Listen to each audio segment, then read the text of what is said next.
কিয়ামতের দিন এত বড় হবে,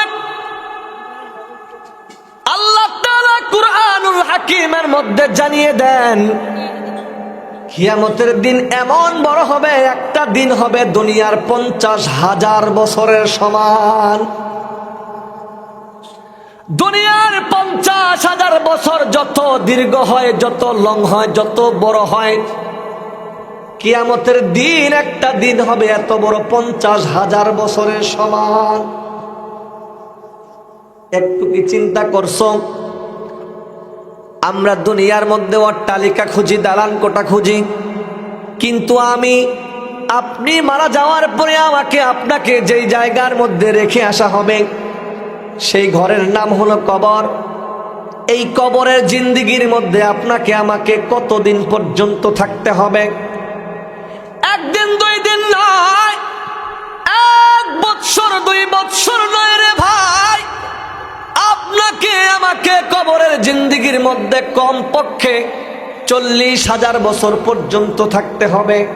বলেন তো কয় হাজার বছর? সর্বনিম্ন হাদিসের মধ্যে আসছে যদি কোনো ব্যক্তি আজকে মারা যায়, কিন্তু আজকেই কিয়ামত সংগঠিত হয়ে গেল, কিয়ামতের দিনও যদি কোনো ব্যক্তি ইন্তেকাল করে, তাকেও কমপক্ষে 40,000 বছর পর্যন্ত কবরে থাকতে হবে। কয় বছর? যদি কোনো ব্যক্তি কিয়ামতের দিনও মৃত্যুবরণ করে, দুনিয়ার অস্তিত্ব যেদিন বিলীন হয়ে যাবে, দুনিয়া যখন কিয়ামতে সংগঠিত হয়ে যাবে, দুনিয়া যেদিন চূর্ণ বিচূর্ণ হয়ে যাবে, সেদিনও যদি কোনো ব্যক্তি মারা যায়, ওই ব্যক্তিকেও কবরের মধ্যে কমপক্ষে 40,000 বছর পর্যন্ত থাকতে হবে। কষ্টের সাগর, কষ্ট মুজাহাদাকে অতিক্রম করে আল্লাহর জান্নাতের নিয়ামত পাওয়া যায়। কেমন কষ্ট দেখা যায়? 5 ওয়াক্ত নামাজ পড়া, সত্য পথ অবলম্বন করা, মিথ্যা গীবত শিকায়াতকে পরিহার করা, খারাপ অন্যায় কাজগুলোকে দূরে ফেলে দেওয়া, চকল করে মুনাফিকি গীবত শিকায়াত থেকে দূরে থাকা, এই কাজগুলো আমাদের পক্ষে বড় কষ্টের। এই কাজগুলো আমরা করতে ছাড়তে পারি না। যে ব্যক্তি এই সমস্ত কঠিন কাজগুলো ছেড়ে দিবে, নিজের আত্মাকে, নফসকে কন্ট্রোল করে আল্লাহর দিকে মুখাপেক্ষী হয়ে যাবে।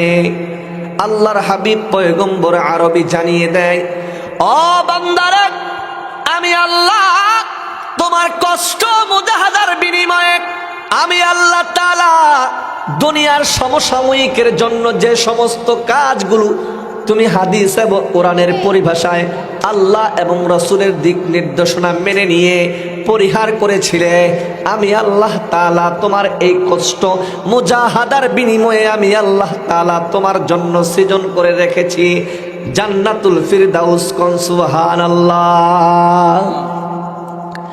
অপর দিকে দেখা যায় গান বাজনা, নৃত্য, অহেতুক সময় নষ্ট করা, গীবত, পরনিন্দায় লিপ্ত হওয়া বড় আনন্দ মনে হয়।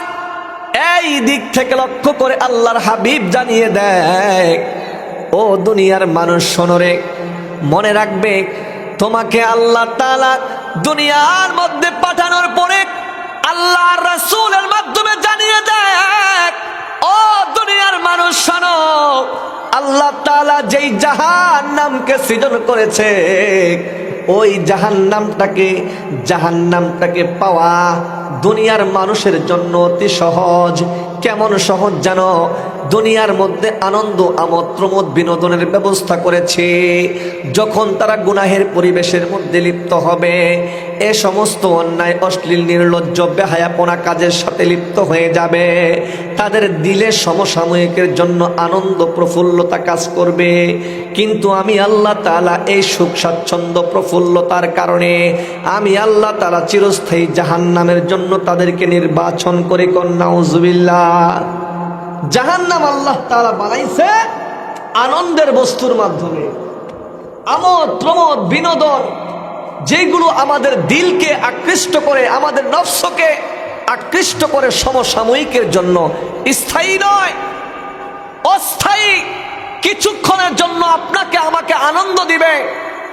এবং যে আনন্দগুলো ধরা যায় না, ছোঁয়া যায় না, যে আনন্দগুলোকে কিছু সময় উপভোগ করা যায়, আর এই কিছু সময় আনন্দ উপভোগের বিনিময়ে চিরস্থায়ী চির কষ্টের জাহান্নাম বান্দার জন্য নির্বাচন করা হয়েছে।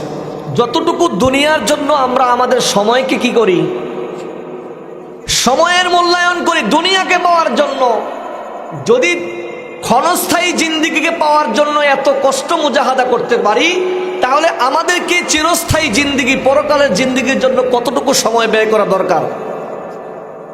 মনে রাখবেন, আল্লাহ তাআলা আমাদেরকে দুনিয়ার মধ্যে প্রেরণ করেছেন। আমরা দুনিয়াতে আছি, এই দুনিয়ার মধ্যেও আমাদের ক্ষণস্থায়ী স্থায়ী জায়গা আছে।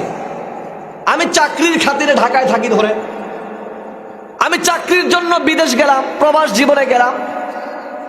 প্রবাসী কোনো ভাই ওই প্রবাসের জিন্দিগির মধ্যে কি বড় বড় অট্টালিকা বিল্ডিং তৈরি করে? কথা বলেন, কথা করে? ওই জায়গায় যাওয়ার পরে কি লেটেস্ট মডেলের বড় বড় দামি ল্যাম্বরগিনি গাড়ি কিনে নাকি? বলেন। কারণ সে জানে ওইটা আমার স্থায়ী জায়গা না, সেটা আমার ক্ষণস্থায়ী জায়গা। আজকে আসি, কালকে কথা বলে না কেন? কিন্তু প্রত্যেক মানুষেরই স্বপ্ন থাকে যে আমি একটা বিশাল বাড়ি দিব, সুন্দর ঘর করব, দামি একটা গাড়ি কিনবো, দামি একটা জায়গা প্লেস কিনে আমি আমার বাড়িকে সাজাবো। কি বলেন, সাজায় না? কিন্তু সেটা কোথায়? তার স্থায়ী জায়গার মধ্যে। কথা বলেন ঠিক কিনা? দুনিয়াদারি সব চিনছি, কিন্তু এটাও তো আমাদেরকে বারবার উলামায়ে কেরাম কোরআন ও হাদিসের রেফারেন্স থেকে আমাদেরকে বুঝায়। কুরআন সুন্নাহ দিবালোকের আলোর মতো স্পষ্ট আমাদের সামনে তুলে ধরে, ও দুনিয়ার মানুষ, এই দুনিয়ার জিন্দিগিটা হলো ক্ষণস্থায়ী জিন্দিগি। এই ক্ষণস্থায়ী জিন্দিগি পাওয়ার জন্য তুমি যত কষ্ট মুজাহাদা করো, চাকচিক্যময় এই দুনিয়াকে পাওয়ার জন্য যত কিছুকে তুমি আহরণ করো, দুনিয়ার পিছনে ঘুরো, হালালকে হালাল, হারামকে হারাম পর্যন্ত বলো না, কিন্তু এই দুনিয়াটা তোমার জন্য স্থায়ী নয়। যদি করতে হয় তাহলে পরকালের জন্য করো। কিয়ামতের দিন এত বড় হবে, আল্লাহ তাআলা কুরআনুল হাকিমের মধ্যে জানিয়ে দেন, কিয়ামতের দিন এমন বড় হবে, একটা দিন হবে দুনিয়ার 50,000 বছরের সমান। দুনিয়ার 50,000 বছর যত দীর্ঘ হয়, যত লং হয়, যত বড় হয়, কিয়ামতের দিন একটা দিন হবে এত বড়, 50,000 বছরের সমান। একটু কি চিন্তা করছো? আমরা দুনিয়ার মধ্যে অট্টালিকা খুঁজি, দালান কোঠা খুঁজি, কিন্তু আপনি মারা যাওয়ার পরে আমাকে আপনাকে যেই জায়গার মধ্যে রেখে আসা হবে, সেই ঘরের নাম হলো কবর। এই কবরের জিন্দিগির মধ্যে আপনাকে আমাকে কতদিন পর্যন্ত থাকতে হবে? একদিন, 2 দিন নয়, 1 বৎসর, 2 বৎসর নয় রে ভাই। আপনাকে আমাকে কবরের জিন্দিগির মধ্যে কমপক্ষে 40,000 বছর পর্যন্ত থাকতে হবে। বলেন তো কয় হাজার বছর? সর্বনিম্ন হাদিসের মধ্যে আসছে, যদি কোনো ব্যক্তি আজকে মারা যায়, কিন্তু আজকেই কিয়ামত সংগঠিত হয়ে গেল, কিয়ামতের দিনও যদি কোনো ব্যক্তি ইন্তেকাল করে, তাকেও কমপক্ষে 40,000 বছর পর্যন্ত কবরে থাকতে হবে। কয় বছর? যদি কোনো ব্যক্তি কিয়ামতের দিনও মৃত্যুবরণ করে, দুনিয়ার অস্তিত্ব যেদিন বিলীন হয়ে যাবে, দুনিয়া যখন কিয়ামতে সংগঠিত হয়ে যাবে, দুনিয়া যেদিন চূর্ণ বিচূর্ণ হয়ে যাবে, সেদিনও যদি কোনো ব্যক্তি মারা যায়, ওই ব্যক্তিকেও কবরের মধ্যে কমপক্ষে 40,000 বছর পর্যন্ত থাকতে হবে। আমি চিন্তা করে দেখছি, এত সুন্দর বিল্ডিং বাড়ি, দালান বাড়ি, দেখা যায় কোনো কিছুর কমতি নাই, আমোদ প্রমোদ, বিনোদন, চাকচিক্য দুনিয়া এত আকৃষ্ট করে, তারপরও কিন্তু আমরা দুনিয়ার মধ্যে সুখ খুঁজি, দুনিয়াটাকে সংকীর্ণ মনে হয়, নিজেকে আবদ্ধ মনে হয়। কিন্তু আপনাকে আমাকে 3.5 হাত কবরের মধ্যে রেখে আসবে, যেই কবরটা অত্যন্ত সংকুচিত হবে, ঘোরার ফেরার কোনো ব্যবস্থা নাই। যে কবরটা হবে আপনার জন্য আমার জন্য, আপনার জন্য আমার জন্য, আল্লাহ রসুলের পরিভাষায় যে কারো কারো জন্য কবর হবে জান্নাতের বাগান। আর যাদের জন্য কবর জান্নাতের বাগান হবে তাদের কবর সংকুচিত হবে না, তাদের কবরটা হবে প্রশস্ত হবে, চোখের দৃষ্টিসীমা পর্যন্ত তার কবরটা প্রসারিত হয়ে যাবে। সুবহানাল্লাহ। তার কবরটা আর কবর থাকবে না, তার কবরটা রিয়াজুল জান্নাতে পরিণত হয়ে যাবে, তার কবরটা হয়ে যাবে জান্নাতের একটা স্বর্গ, জান্নাতের ইল্লিনের একটা মাধ্যম।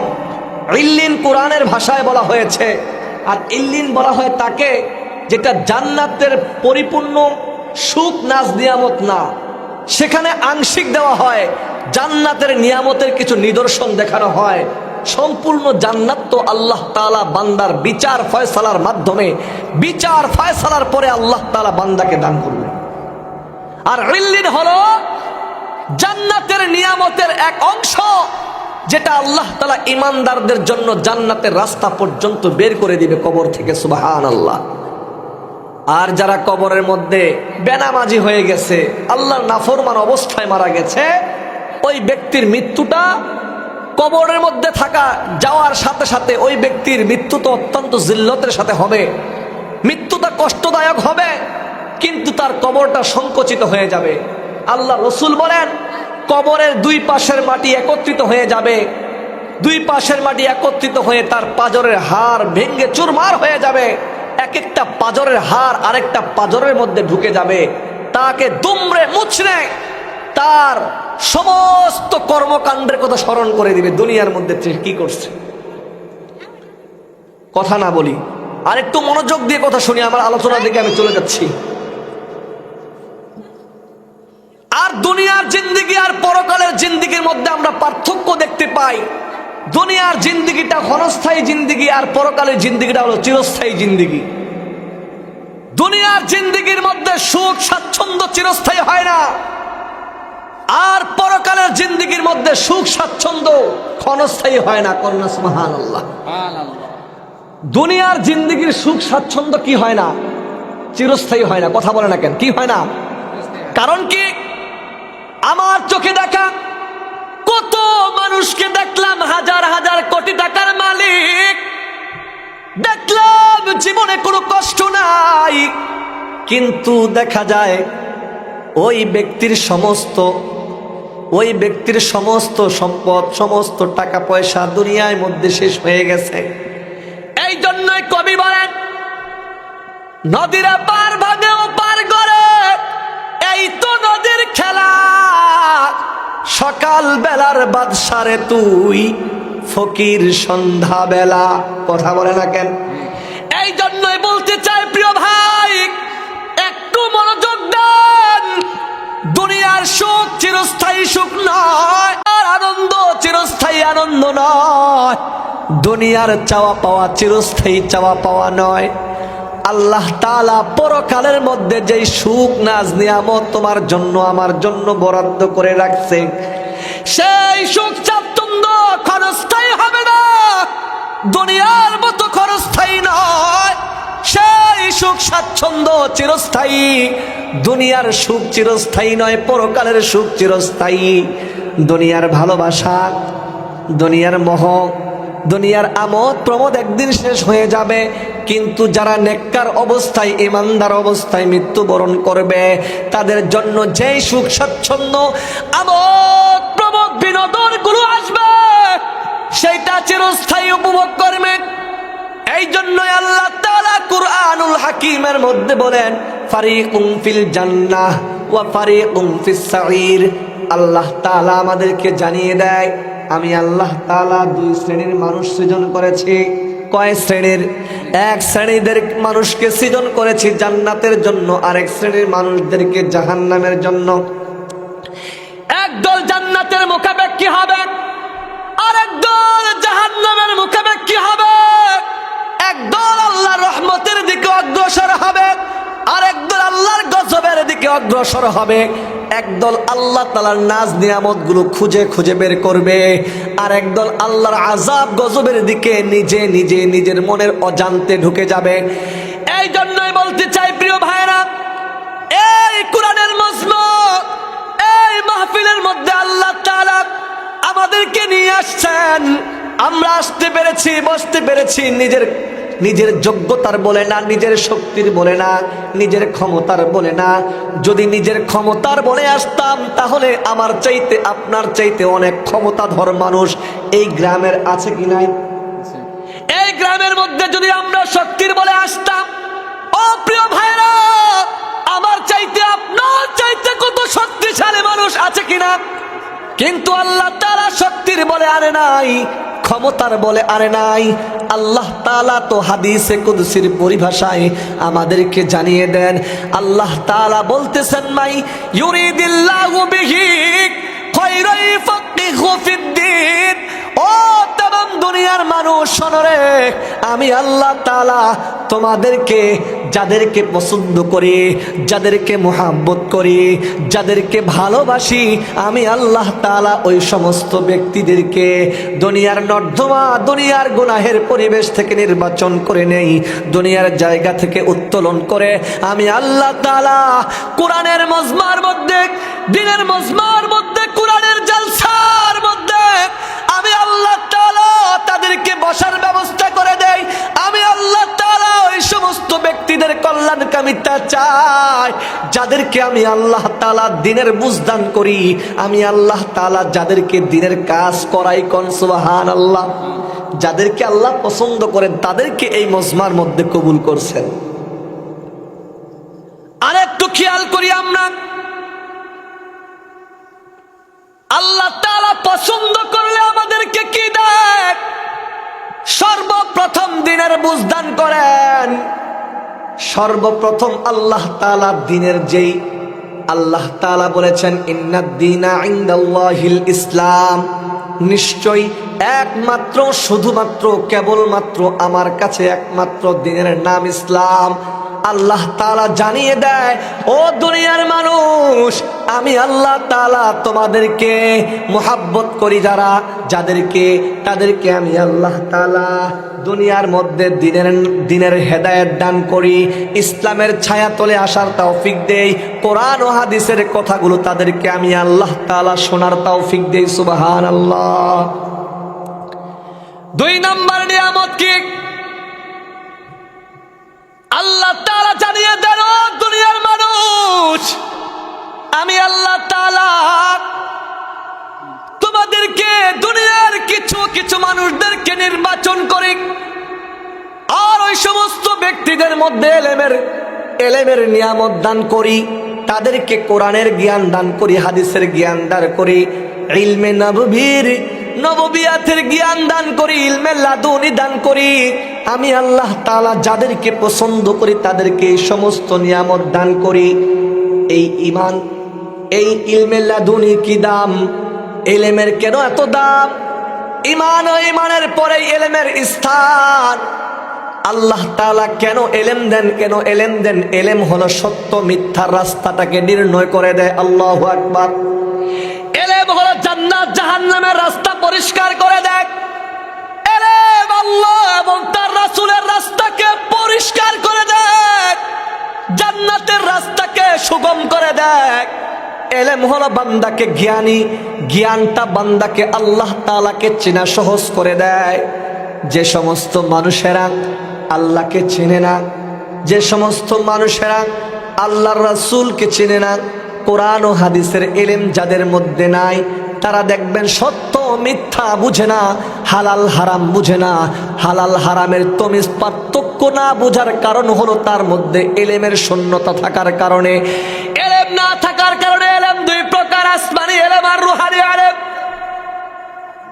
আসমানি ইলম আর দুনিয়াবি ইলম। ও দুনিয়ার মানুষ শুনে নাও, আসমানি ইলম হলো কোরআন ও হাদিসের ইলম, আর জাগতিক ইলম হলো দুনিয়ার শিক্ষা দীক্ষা। দুনিয়ার শিক্ষায় শিক্ষিত যারা হয় তাদেরকে দুনিয়ার মধ্যে শিক্ষিত বললেও কিন্তু প্রকৃতপক্ষে তারা প্রকৃত শিক্ষিত নয়।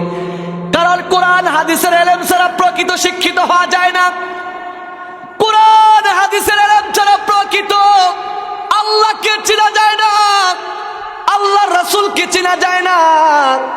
এই জন্যই রব্বে কারীম যাদেরকে বড় পছন্দ করে তাদের সিনার মধ্যে, দিলের মধ্যে আল্লাহ তাআলা ইলমে নবুবীর ইলম দান করেন, আল্লাহ তাআলা কোরআন ও হাদিসের ইলম দান করেন, আল্লাহ তাআলা তাদেরকে আসমানি ইলম দান করে। কোন সুবহানাল্লাহ। যদি আপনার মধ্যে আমার মধ্যে ইলম না থাকে, নামাজটা কিভাবে পড়তে হোক সেটাও জানি না। কি বলেন? জানবো? রমজান মাসের রোজা কিভাবে রাখতে হয় সেটাও জানি না। এই বর্তমান চলমান মাসটার নাম হলো মুহররম মাস। কি মাস? একটু কথা বলেন আমার সাথে। এই মাসের নাম কি? আরবিতে মুহররম মাস, আর ইংরেজিতে বলি আমরা জুলাই মাস। কি মাস বলেন? এই যে জুলাই মাসের মধ্যে যে আমরা যে মুহররমের মধ্যে অতিবাহিত হচ্ছি, মুহররম মাসের মধ্যে আমরা উপনীত হয়েছি। এই মুহররম মাস হলো আরবি বৎসরের প্রথম মাস। আরবি বছরের কি মাস? এখন বলেন, যাদের মধ্যে এই এলেমটুকু নাই তারা তো এই মুহররম মাস কি এটা বুঝেই না। আর এই মুহররম মাস যে অত্যন্ত দামি একটি মাস, এর সম্পর্ক আমরা জানবো না যদি এলেম না থাকে। আল্লাহ তাআলা পবিত্র কালামে হাকিমের মধ্যে বলেন, আমার কাছে 12টা মাস, এই 12 মাসের মধ্যে সর্বশ্রেষ্ঠ মাস হলো 4টা মাস। আল্লাহর কাছে সর্বশ্রেষ্ঠ মাস কয়টা? একটু কথা বলেন, কয়টা? এই 4টা মাসের মধ্যে একটা মাসের নাম হলো মুহররম মাস। কি মাস?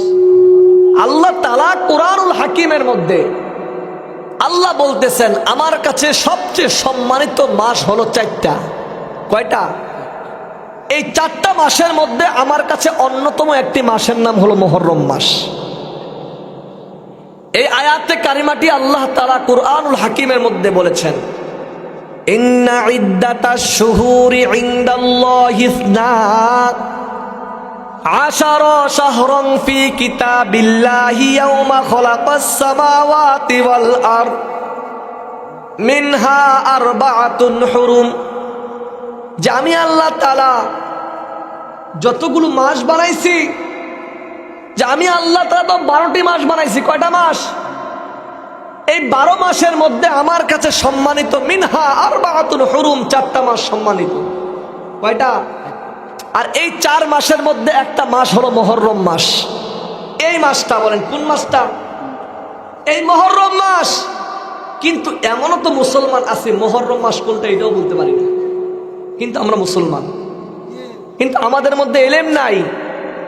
আর এই মুহররম মাস কেন এত সম্মানিত হয়েছে এটা যদি বলা হয়, এই বিষয়টা জানতে হলো তো আমাদের ইলমের প্রয়োজন আছে। কি বলেন, ঠিক না? আমি আলোচনায় পরে আসতেছি, কিন্তু আমি বুঝাইতে চাচ্ছি যে আল্লাহ তাআলা যদি বান্দার প্রতি পছন্দ করে, বান্দাকে মোহাব্বত করে, আল্লাহ তাআলা প্রথম তাকে আল্লাহ তাআলা হেদায়েত দেয়, ইসলাম দান করে। কোন সুবহানাল্লাহ। 2 নাম্বার নিয়ামত, বান্দাকে আল্লাহ তাআলা কি দেয়? এলেম দেয়। এলেম, কোরআনের এলেম। দুনিয়াবি জাগতিক শিক্ষায় শিক্ষিত করে না, এটাকে এলেম বললো। এই এলেমটা শরীয়তের এলেম নয়। যেই এলেম আপনাকে আল্লাহর পরিচয়, দ্বীনের পরিচয়, কোরআন হাদিসের পরিচয় আপনার সামনে, আমার সামনে কি করবেন? তুলে ধরবেন।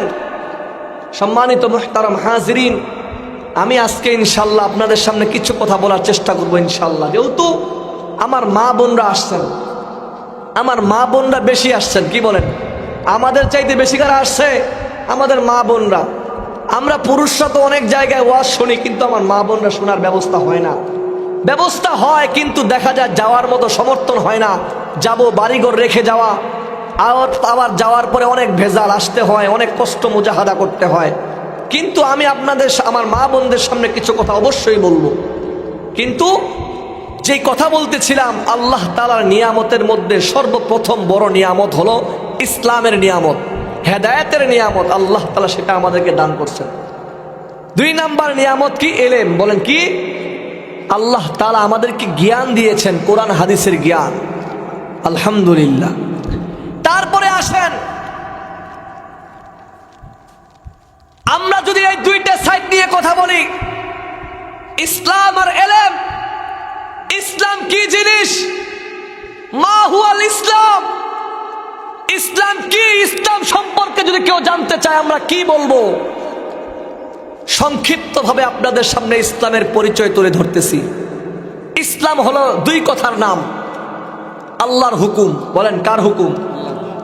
দুই নাম্বার হলো রাসূলের সুন্নাহ, রাসূলের পদ্ধতি তরিকা। দুই নাম্বার কি? রাসূলের তরিকা। আল্লাহর হুকুমটা রাসূল যেভাবে করেছেন সেটার নাম হলো ইসলাম। আমরা যে কালিমার মাধ্যমে ইসলামের মধ্যে পদার্পণ করি,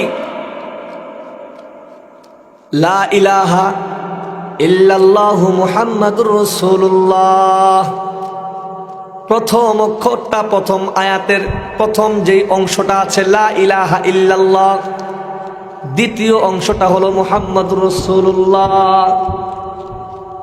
দেখা যায় প্রথম হলো আল্লাহ তাআলার পরিচয়, দ্বিতীয় হলো রাসূলের পরিচয়। প্রথম পরিচয় কার? স্রষ্টার। স্রষ্টাকে তিনি হলেন আল্লাহ। আল্লাহ তাআলাকে, আল্লাহকে জানতে হলে, আল্লাহ সম্পর্কে বুঝতে হলে আমাদের এলেমের দরকার। আল্লাহ তাআলা এই তামাম পৃথিবীর স্রষ্টা। আল্লাহ তাআলা বলতেছেন আমি আল্লাহ, সারা জগতের সৃষ্টিকর্তা, তামাম দুনিয়ার সৃষ্টিকর্তা। আল্লাহ রাব্বুল আলামিন আসমান এবং জমিনের স্রষ্টা। ও মুসলমান, একটু মনোযোগ দেন। মুসলমান বলেন তো আসমানের স্রষ্টাকে? আল্লাহ। বলেন আসমানকে কে বানাইছেন? এই জমিনকে কে বানাইছেন? আপনাকে আমাকে কে বানাইছে? আল্লাহ। কিন্তু যদি প্রশ্ন করা হয়, ও ভাই আল্লাহ আসমান বানাইছে, কেন বানাইছে, কি কারণে বানাইছে, কার জন্য বানাইছে? আল্লাহ তাআলা বলতেছেন আমি আল্লাহ তাআলা আসমান বানাইছি, কিন্তু না, আমার জন্য বানাই নাই, আমার জন্য বানাই নাই। আমি আল্লাহ তাআলা আসমান বানাইছি তোমাদের জন্য, আমার বান্দাদের জন্য। কারণ এই আসমানটাকে আল্লাহ তাআলা ছাদ স্বরূপ নির্মাণ করেছেন। আসমানের মধ্যে আল্লাহ তাআলা কি বানাইছে? সূর্য বানাইছে। বলেন কি বানাইছে? আল্লাহ তাআলা আসমানের মধ্যে যে সূর্যটাকে বানাইলেন, যদি প্রশ্ন করা হয় সূর্যরে তোরে বানাইছে কে? সূর্য বলবে আমার আল্লাহ। যদি বলা হয় কেন বানাইছে, কার জন্য বানাইছে, আল্লাহর জন্য বানাইছে, বলবে না, আল্লাহ তাআলা আমার জন্য, আল্লাহর জন্য আমাকে বানায় নাই। আল্লাহ তাআলা বানাইছে আল্লাহর বান্দাদের জন্য। কন্যা সুবহানাল্লাহ। বল তোর কাজ কি? সূর্য ডাক দিয়ে বলে আমার কাজ হলো দুনিয়াকে আলোকিত করে দেওয়া। দুনিয়ার মধ্যে আমি আল্লাহ তাআলা আল্লাহর বান্দাদের জন্য নিজেকে উৎসর্গ করে দেওয়া। সূর্য সকাল থেকে সন্ধ্যা পর্যন্ত মানুষের খাদেম হিসাবে কাজ করে কি করে না? আল্লাহ তাআলা তো বলেছেন, ও দুনিয়ার মানুষ, আমি আল্লাহ তাআলা তোমাদেরকে বানাইছি আমার ইবাদতের জন্য, আর আমি আল্লাহ তাআলা তোমাদেরকে বানাইছি আমার ইবাদতের জন্য, আর দুনিয়ার সমস্ত নাজ নিয়ামত বানাইছি আমি আল্লাহ তাআলা তোমাদের জন্য। ও বান্দা, তুমি যদি আমার গোলামি করতে পারো, ও বান্দা তুমি যদি আমি আল্লাহকে চিনতে পারো, ও বান্দা তুমি যদি আমার আল্লাহকে চিনতে পারো, দেখবে দুনিয়ার সমস্ত কুল কায়নাত তোমাকে চিনতে পারবে। তুমি যদি আমার আল্লাহর ইবাদত করো, দুনিয়ার সবকিছু তোমার ইবাদত করবে। যদি তুমি তোমার রবকে চিনতে পারো, দুনিয়ার সমস্ত কুল কায়নাত অগণিত মাখলুক তোমাকে চিনতে পারবে। মুরগি যেভাবে তার মালিকের ঘর চিনে, মানুষ হিসাবে সৃষ্টির শ্রেষ্ঠ মাখলুক হিসাবে যদি আল্লাহর ঘর মসজিদ চিনতাম, যেভাবে আল্লাহকে আমরা চিনতে পারি সেভাবে আল্লাহর সমস্ত মাখলুক আমাদেরকে চিনতে পারত। আজকে তো আমরা আল্লাহকেই চিনতে পারি নাই, মাখলুক আমাদেরকে কি চিনবে? এই জন্যই রাসূল আকরাম সাল্লাল্লাহু আলাইহি ওয়াসাল্লাম বলেন, আদ-দুনিয়া খুলিকাত লাকুম ওয়া আনতুম খুলিকতুম লিল আখিরাহ। আল্লাহ তাআলা বলতেছেন, ওগো পয়গম্বর, ওগো দয়ার নবী, ওগো মায়ার নবী, ওগো দু জাহানের বাদশা নবী, ও মায়ার নবী, আপনি আপনার উম্মতদেরকে জানিয়ে দেন, আল্লাহ তাআলা দুনিয়ার সমস্ত কুল কায়নাত, দুনিয়ার সমস্ত নাজ নিয়ামতকে বানাইছে আল্লাহর বান্দার জন্য, আর আল্লাহর বান্দাকে বানাইছে আল্লাহ এবং পরকালের জন্য। আমাদেরকে বানাইছে পরকালের জন্য, আল্লাহর জন্য, আল্লাহর ইবাদতের জন্য সৃজন করা হয়েছে। আর দুনিয়ার সমস্ত নাজ নিয়ামত গুলোকে বানাইছে কার জন্য? আমাদের জন্য। সুবহানাল্লাহ। আমরা সূর্যকে প্রশ্ন করি, গে সূর্য, তোমার স্রষ্টাকে বলবে আল্লাহ, কিন্তু আল্লাহ তাআলা আল্লাহর জন্য আমাদেরকে বানায় নাই। আল্লাহ তাআলা আমাদেরকে বানাইছে, আল্লাহ তাআলা আমাদেরকে বানাইছে একমাত্র আল্লাহর ইবাদতের জন্য। আমরা যদি জমিনের দিকে তাকাই, জমিনকে যদি প্রশ্ন করি না, জমিন তোকে বানানো কে বানাইছে? বলবে আমার আল্লাহ। যদি বলে কেন বানাইছে, জমিন উত্তর দিবে, জমিন বলবে আল্লাহ তাআলা মানুষের গোলাম হিসাবে আমাকে বানাইছে, মানুষের গোলামি করার জন্য বানাইছে। এই মানুষগুলো আমার উপর দিয়ে চলাফেরা করে, এই মানুষগুলো এই জমিনের মধ্যে আবাদ করে ফসল ফল ফলাদি বনে। এই জমিনটাকেও কিন্তু জমিনটাকে আল্লাহ বানাইছে, কিন্তু আল্লাহর জন্য বানাই নাই, মানুষের জন্য বানাইছে। আপনাদেরকে আরেকটা ছোট্ট এক্সাম্পল দেই। আমার আপনার সন্তানের জন্য বাজার থেকে কাপড় ক্রয় করলাম। বলেন তো আমার সন্তানের কাপড়টা কিনছে কে? আমি। কিন্তু যদি কেউ প্রশ্ন করে ভাই কাপড়টা কার, বলে আমার সন্তানের, কিন্তু নিজের বলে না। উচিত ছিল বলা দরকার আমার কাপড়, কে? আমি কিনছি তো। এটা কিনছে কে? আমি কিনছি, কিন্তু বলি কার? আমার ছেলের। ঠিক আল্লাহ তাআলা যত মাখলুককে সৃষ্টি করেছেন, কোন মাখলুককে আমার বলে নাই, বলেছে এই সব কিছুর স্রষ্টা আমি আল্লাহ, কিন্তু আমার জন্য নয়, এই সব কিছু বানাইছে আমার বান্দার জন্য। কিন্তু প্রশ্ন করা হলে আল্লাহ তাআলা বলবে বান্দারে, দুনিয়ার সব কিছু বানাইছি তোমাদের জন্য, কিন্তু ওই সব কিছুকে কখনো আমার বলে ডাক দেই নাই। কিন্তু আমি আল্লাহ তাআলা বারবার বলি আমার বান্দা যদি আমাকে চিনতে না পারে, জাহান্নামের আযাব তো সহ্য করতে পারবে না। আমার বান্দা যদি আমাকে চিনতে পারে, আমার রাসূলের তরিকার পথ অনুকরণ করে চলে নেয়, আমার বান্দা যদি আমার রাসূলের সুন্নতকে আমলের পথে হিসাবে মেনে নেয়, তাহলে আমার বান্দা কখনো পথভ্রষ্ট হবে না, আমার বান্দা জাহান্নামে যাবে না। এই জন্যই বলতেছিলাম আল্লাহ তাআলা আমাদের জন্য যে নিয়ামত দিয়েছেন, প্রথম নাম্বার নিয়ামত হলো ইসলাম। এই ইসলামটা কি? ইসলাম হলো আল্লাহ তাআলার হুকুম, দ্বিতীয়ত হলো আমার রাসূলের পদ্ধতি, পন্থা, কাইফিয়াত, সুন্নাত, আমার রাসূলের তরিকা।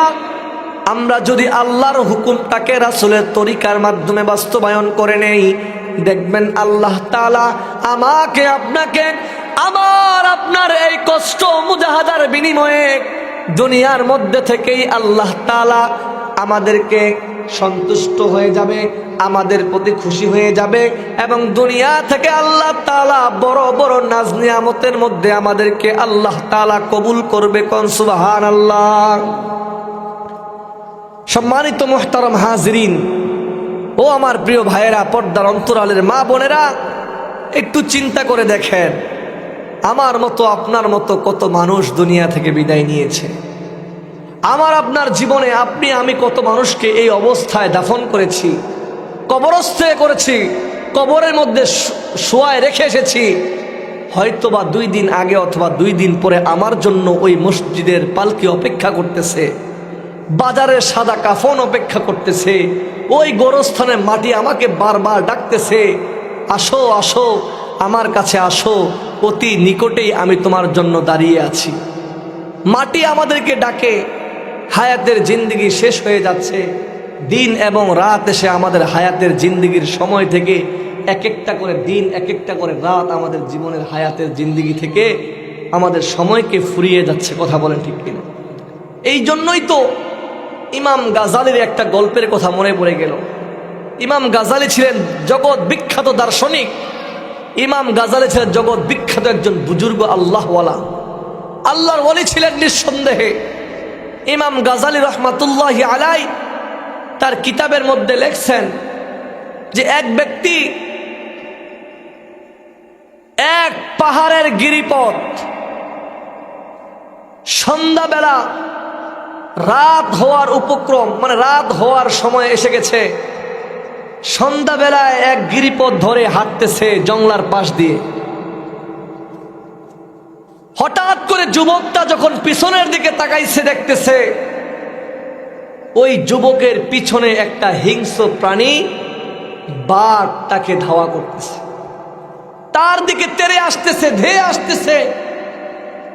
বাঘ আগাম সংবাদ দিচ্ছে, অল্প কিছুক্ষণের মধ্যেই আমি তোমাকে দুনিয়া থেকে শেষ করে দিব, আমি তোমার মাথা মোটকে তোমাকে খেয়ে ফেলবো। ওই তাৎক্ষণিকভাবে ওই যুবক বাঘের হাত থেকে বাঁচার জন্য রাস্তা খুঁজতেছে, কোথায় যাব। এমন সময় সন্ধ্যা হয়ে যাচ্ছে, পাহাড়ের গিরিপথ জংলার পাশ দিয়ে যাচ্ছে, পাশে কোনো বাড়ি নাই, আশ্রয় নেওয়ার কোনো কি নাই, জায়গা নেই। কি করা যায়? এই যুবক এক পর্যায়ে নিজের আত্মরক্ষার্থে দেখলেন সামনে বিশাল বড় একটা পুরাতন কূপ দেখা যাচ্ছে। কূপ চিনেন? কুয়া যেটাকে বলে, কুয়া, পুরাতন কুয়া, অনেক বড় গর্ত, বিশাল গর্ত। এক যুবক তো দেখতেছেন আমার প্রাণ রক্ষার্থে কোনো জায়গার ব্যবস্থা নাই, কি করা যায়? তাৎক্ষণিকভাবে বাঘের হাত থেকে বাঁচার জন্য, একটু মনোযোগ দিবেন মা বোনেরা, নিজের জীবনের বাঁচানোর জন্য ওই কূপের মধ্যে লাফ দিছে। কূপের মধ্যে লাফ দেওয়ার পরে বিশাল গর্ত তো নিচের দিকে যাচ্ছে।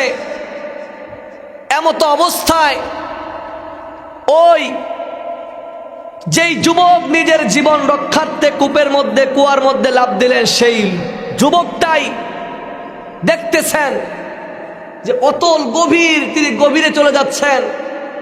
কি করা যায়? দেখলেন ওই কুয়া বরাবর একটা ঝুলন্ত রশি। কি দেখলেন? কথা বলেন, কি দেখলেন? ঝুলন্ত রশি আছে। তখন যুবকটা দুই হাত দ্বারা ওই রশিকে চেপে ধরলেন। রশিকে ধরার পরে যুবকটা যখন একটু স্থির হলেন, স্থির হওয়ার পরে যুবকটা নিচের দিকে তাকাইলেন যে আমি কোথায় নামতেছিলাম। দেখলেন ওই কুয়ার শেষ যেখানে, সেই জায়গার মধ্যে একটা বিষাক্ত সাপ তার জন্য অপেক্ষা করতেছে। তার দিক তাকিয়ে আছে, কুয়ার নিচে একটা বিষাক্ত। উপরের দিকে যুবক তাকাইলেন, উপরের দিকে কোথায়? উপরে তাকিয়ে দেখেন যেই বাঘ তার পিছু নিয়েছিল, ওই বাঘ কূপের সামনে তার জন্য অপেক্ষা করতেছে, দাঁড়িয়ে আছে। যুবকটা আরো বেশি পেরেশান হয়ে গেলেন। আমি যার হাত থেকে বাঁচার জন্য কূপের মধ্যে ঝাঁপ দিলাম, লাফ দিলাম, এই কূপের গন্তব্য শেষ জায়গার মধ্যে বিষাক্ত সাপ অপেক্ষা করতেছে। উপরের দিকে তাকিয়ে দেখতেছেন যেই জায়গা, উঠারও কোনো ব্যবস্থা নাই উপরে, তার জন্য ওই বাঘ অপেক্ষা করতেছে। এখন যুবকটা একটু আমার দিক দেখেন, দেখতেছেন যে যেই ঝুলন্ত রশিটা, যেই রশির মধ্যে আমি ঝুলে আছি, এই রশির দিকে তাকানোর পরে দেখতেছেন, উপরের দিকে তাকায় দেখতেছেন রশিটাকে দুইটা ইঁদুর। কয়টা? কথা বলেন, একটু আমার সাথে কথা বলেন।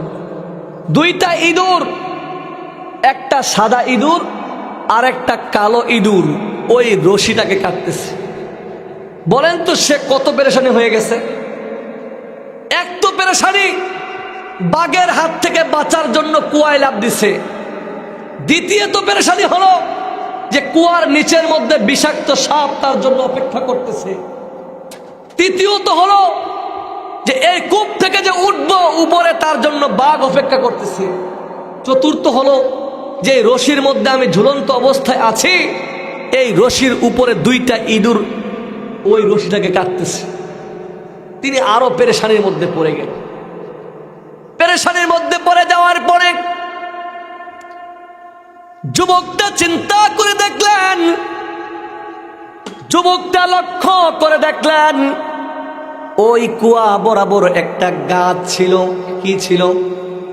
ও বাবা, ওই কুয়া বরাবর যে গাছটা ছিল, গাছের মধ্যে দেখা যায় একটা মধুর চাক। কিসের চাক? মধুর চাক। মৌমাছিগুলো নাই, কিন্তু মধুর চাক থেকে টপ টপ করে মধুগুলো পড়তেছে। কি পড়তেছে? ওই যুবকটা মুহূর্তের মধ্যে টেনশনের মধ্যে পড়ে গেলেন, চিন্তার মধ্যে পড়ে গেলেন, পেরেশানির মধ্যে, ডিপ্রেশনের মধ্যে পড়ে গেলেন। তাৎক্ষণিকভাবে ওই মধুর চাক থেকে মধু আনে আর জিহ্বা দিয়ে চেটে চেটে খায়। যুবকটা চিন্তা করে দেখলেন, যুবকটা তাৎক্ষণিকভাবে দেখতেছেন মধুর চাকের যে মধু পড়তেছে, ওই মধু তো বড় সুস্বাদু। মধুর মিষ্টতা তাকে এমন ভাবে আকৃষ্ট করেছে, মুহূর্তের মধ্যে সে ওই যে উপরে বাঘ অপেক্ষা করতেছে, বাঘের কথা ভুলে গেছে। তার জন্য যে নিচের মধ্যে সাপ অপেক্ষা করতেছে, সাপের কথা ভুলে গেছে। যুবকটা মধুর মিষ্টতা পাইয়া যে রশির মধ্যে ঝুলন্ত অবস্থায় আছে, ওই রশি তাকে যে দুইটা ইঁদুর কাটতেছিল, সাদা এবং কালা ইঁদুর, সেই কথাও ভুলে গেছে। বলেন তো ভুলে যাওয়ার কারণ কি? মধুর মিষ্টতা পাইয়া সে ওই বাঘের কথা ভুলে গেছে। মধুর মিষ্টি পাইয়া সে সাপের কথা ভুলে গেছে। মধুর মিষ্টি পাইয়া তার ঝুলন্ত জিন্দিগিটা, যেই রশির মধ্যে ঝুলন্ত অবস্থায় আছে, ওই রশিটাকে যে দুইটা ইঁদুর কাটতেছে সেই কথাও ভুলে গেছে। যুবকটা এত পরিমাণ এক্সাইটেড, এত পরিমাণে খুশি আনন্দ উদযাপন করতেছে। আর উদযাপন করার কারণ হলো মধুর চাক থেকে মধু খায় বলে এত মিষ্টি, এত মিষ্টি। এই মধুর মিষ্টি তাকে সমস্ত ডিপ্রেশন, সমস্ত চিন্তা ভাবনা ভুলাই দিছে। ইমাম গাজালি জগৎ বিখ্যাত দার্শনিক, ইমাম গাজালি জগৎ বিখ্যাত আলেম, ইমাম গাজালি তো বলতেছে তামাম দুনিয়ার মানুষ শোনো রে, দুনিয়ার মধ্যে মানুষের অবস্থা ঠিক একই রকম। এই উদাহরণের মাধ্যমে ইমাম গাজালি বুঝাইতে চেয়েছে, ও দুনিয়ার মানুষ শোনো, ওই যুবকটাকে পিছন দিকে ধাওয়া করছে যেই বাঘ, আসলে ওইটা বাঘ নয়, ওইটা হলো মালাকুল মউত আজরাইল। কে কথা বলেন? কে? এটা কোনো বাঘ নয়, এটা হলো মালাকুল মউত আজরাইল। ইমাম গাজালি 2 নাম্বার উদাহরণ দিয়ে বলে, যেই দেখা যায় সাপটা তার গন্তব্য ওই কূপের নিচের মধ্যে অপেক্ষা করতেছে, প্রহর গুনতেছে, বলে ওইটা কোনো সাপ নয়।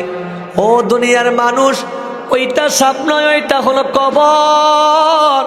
প্রত্যেক মানুষের জন্য কবর অপেক্ষা করতেছে। 3 নাম্বার বলতেছেন যে ঝুলন্ত রশিটা।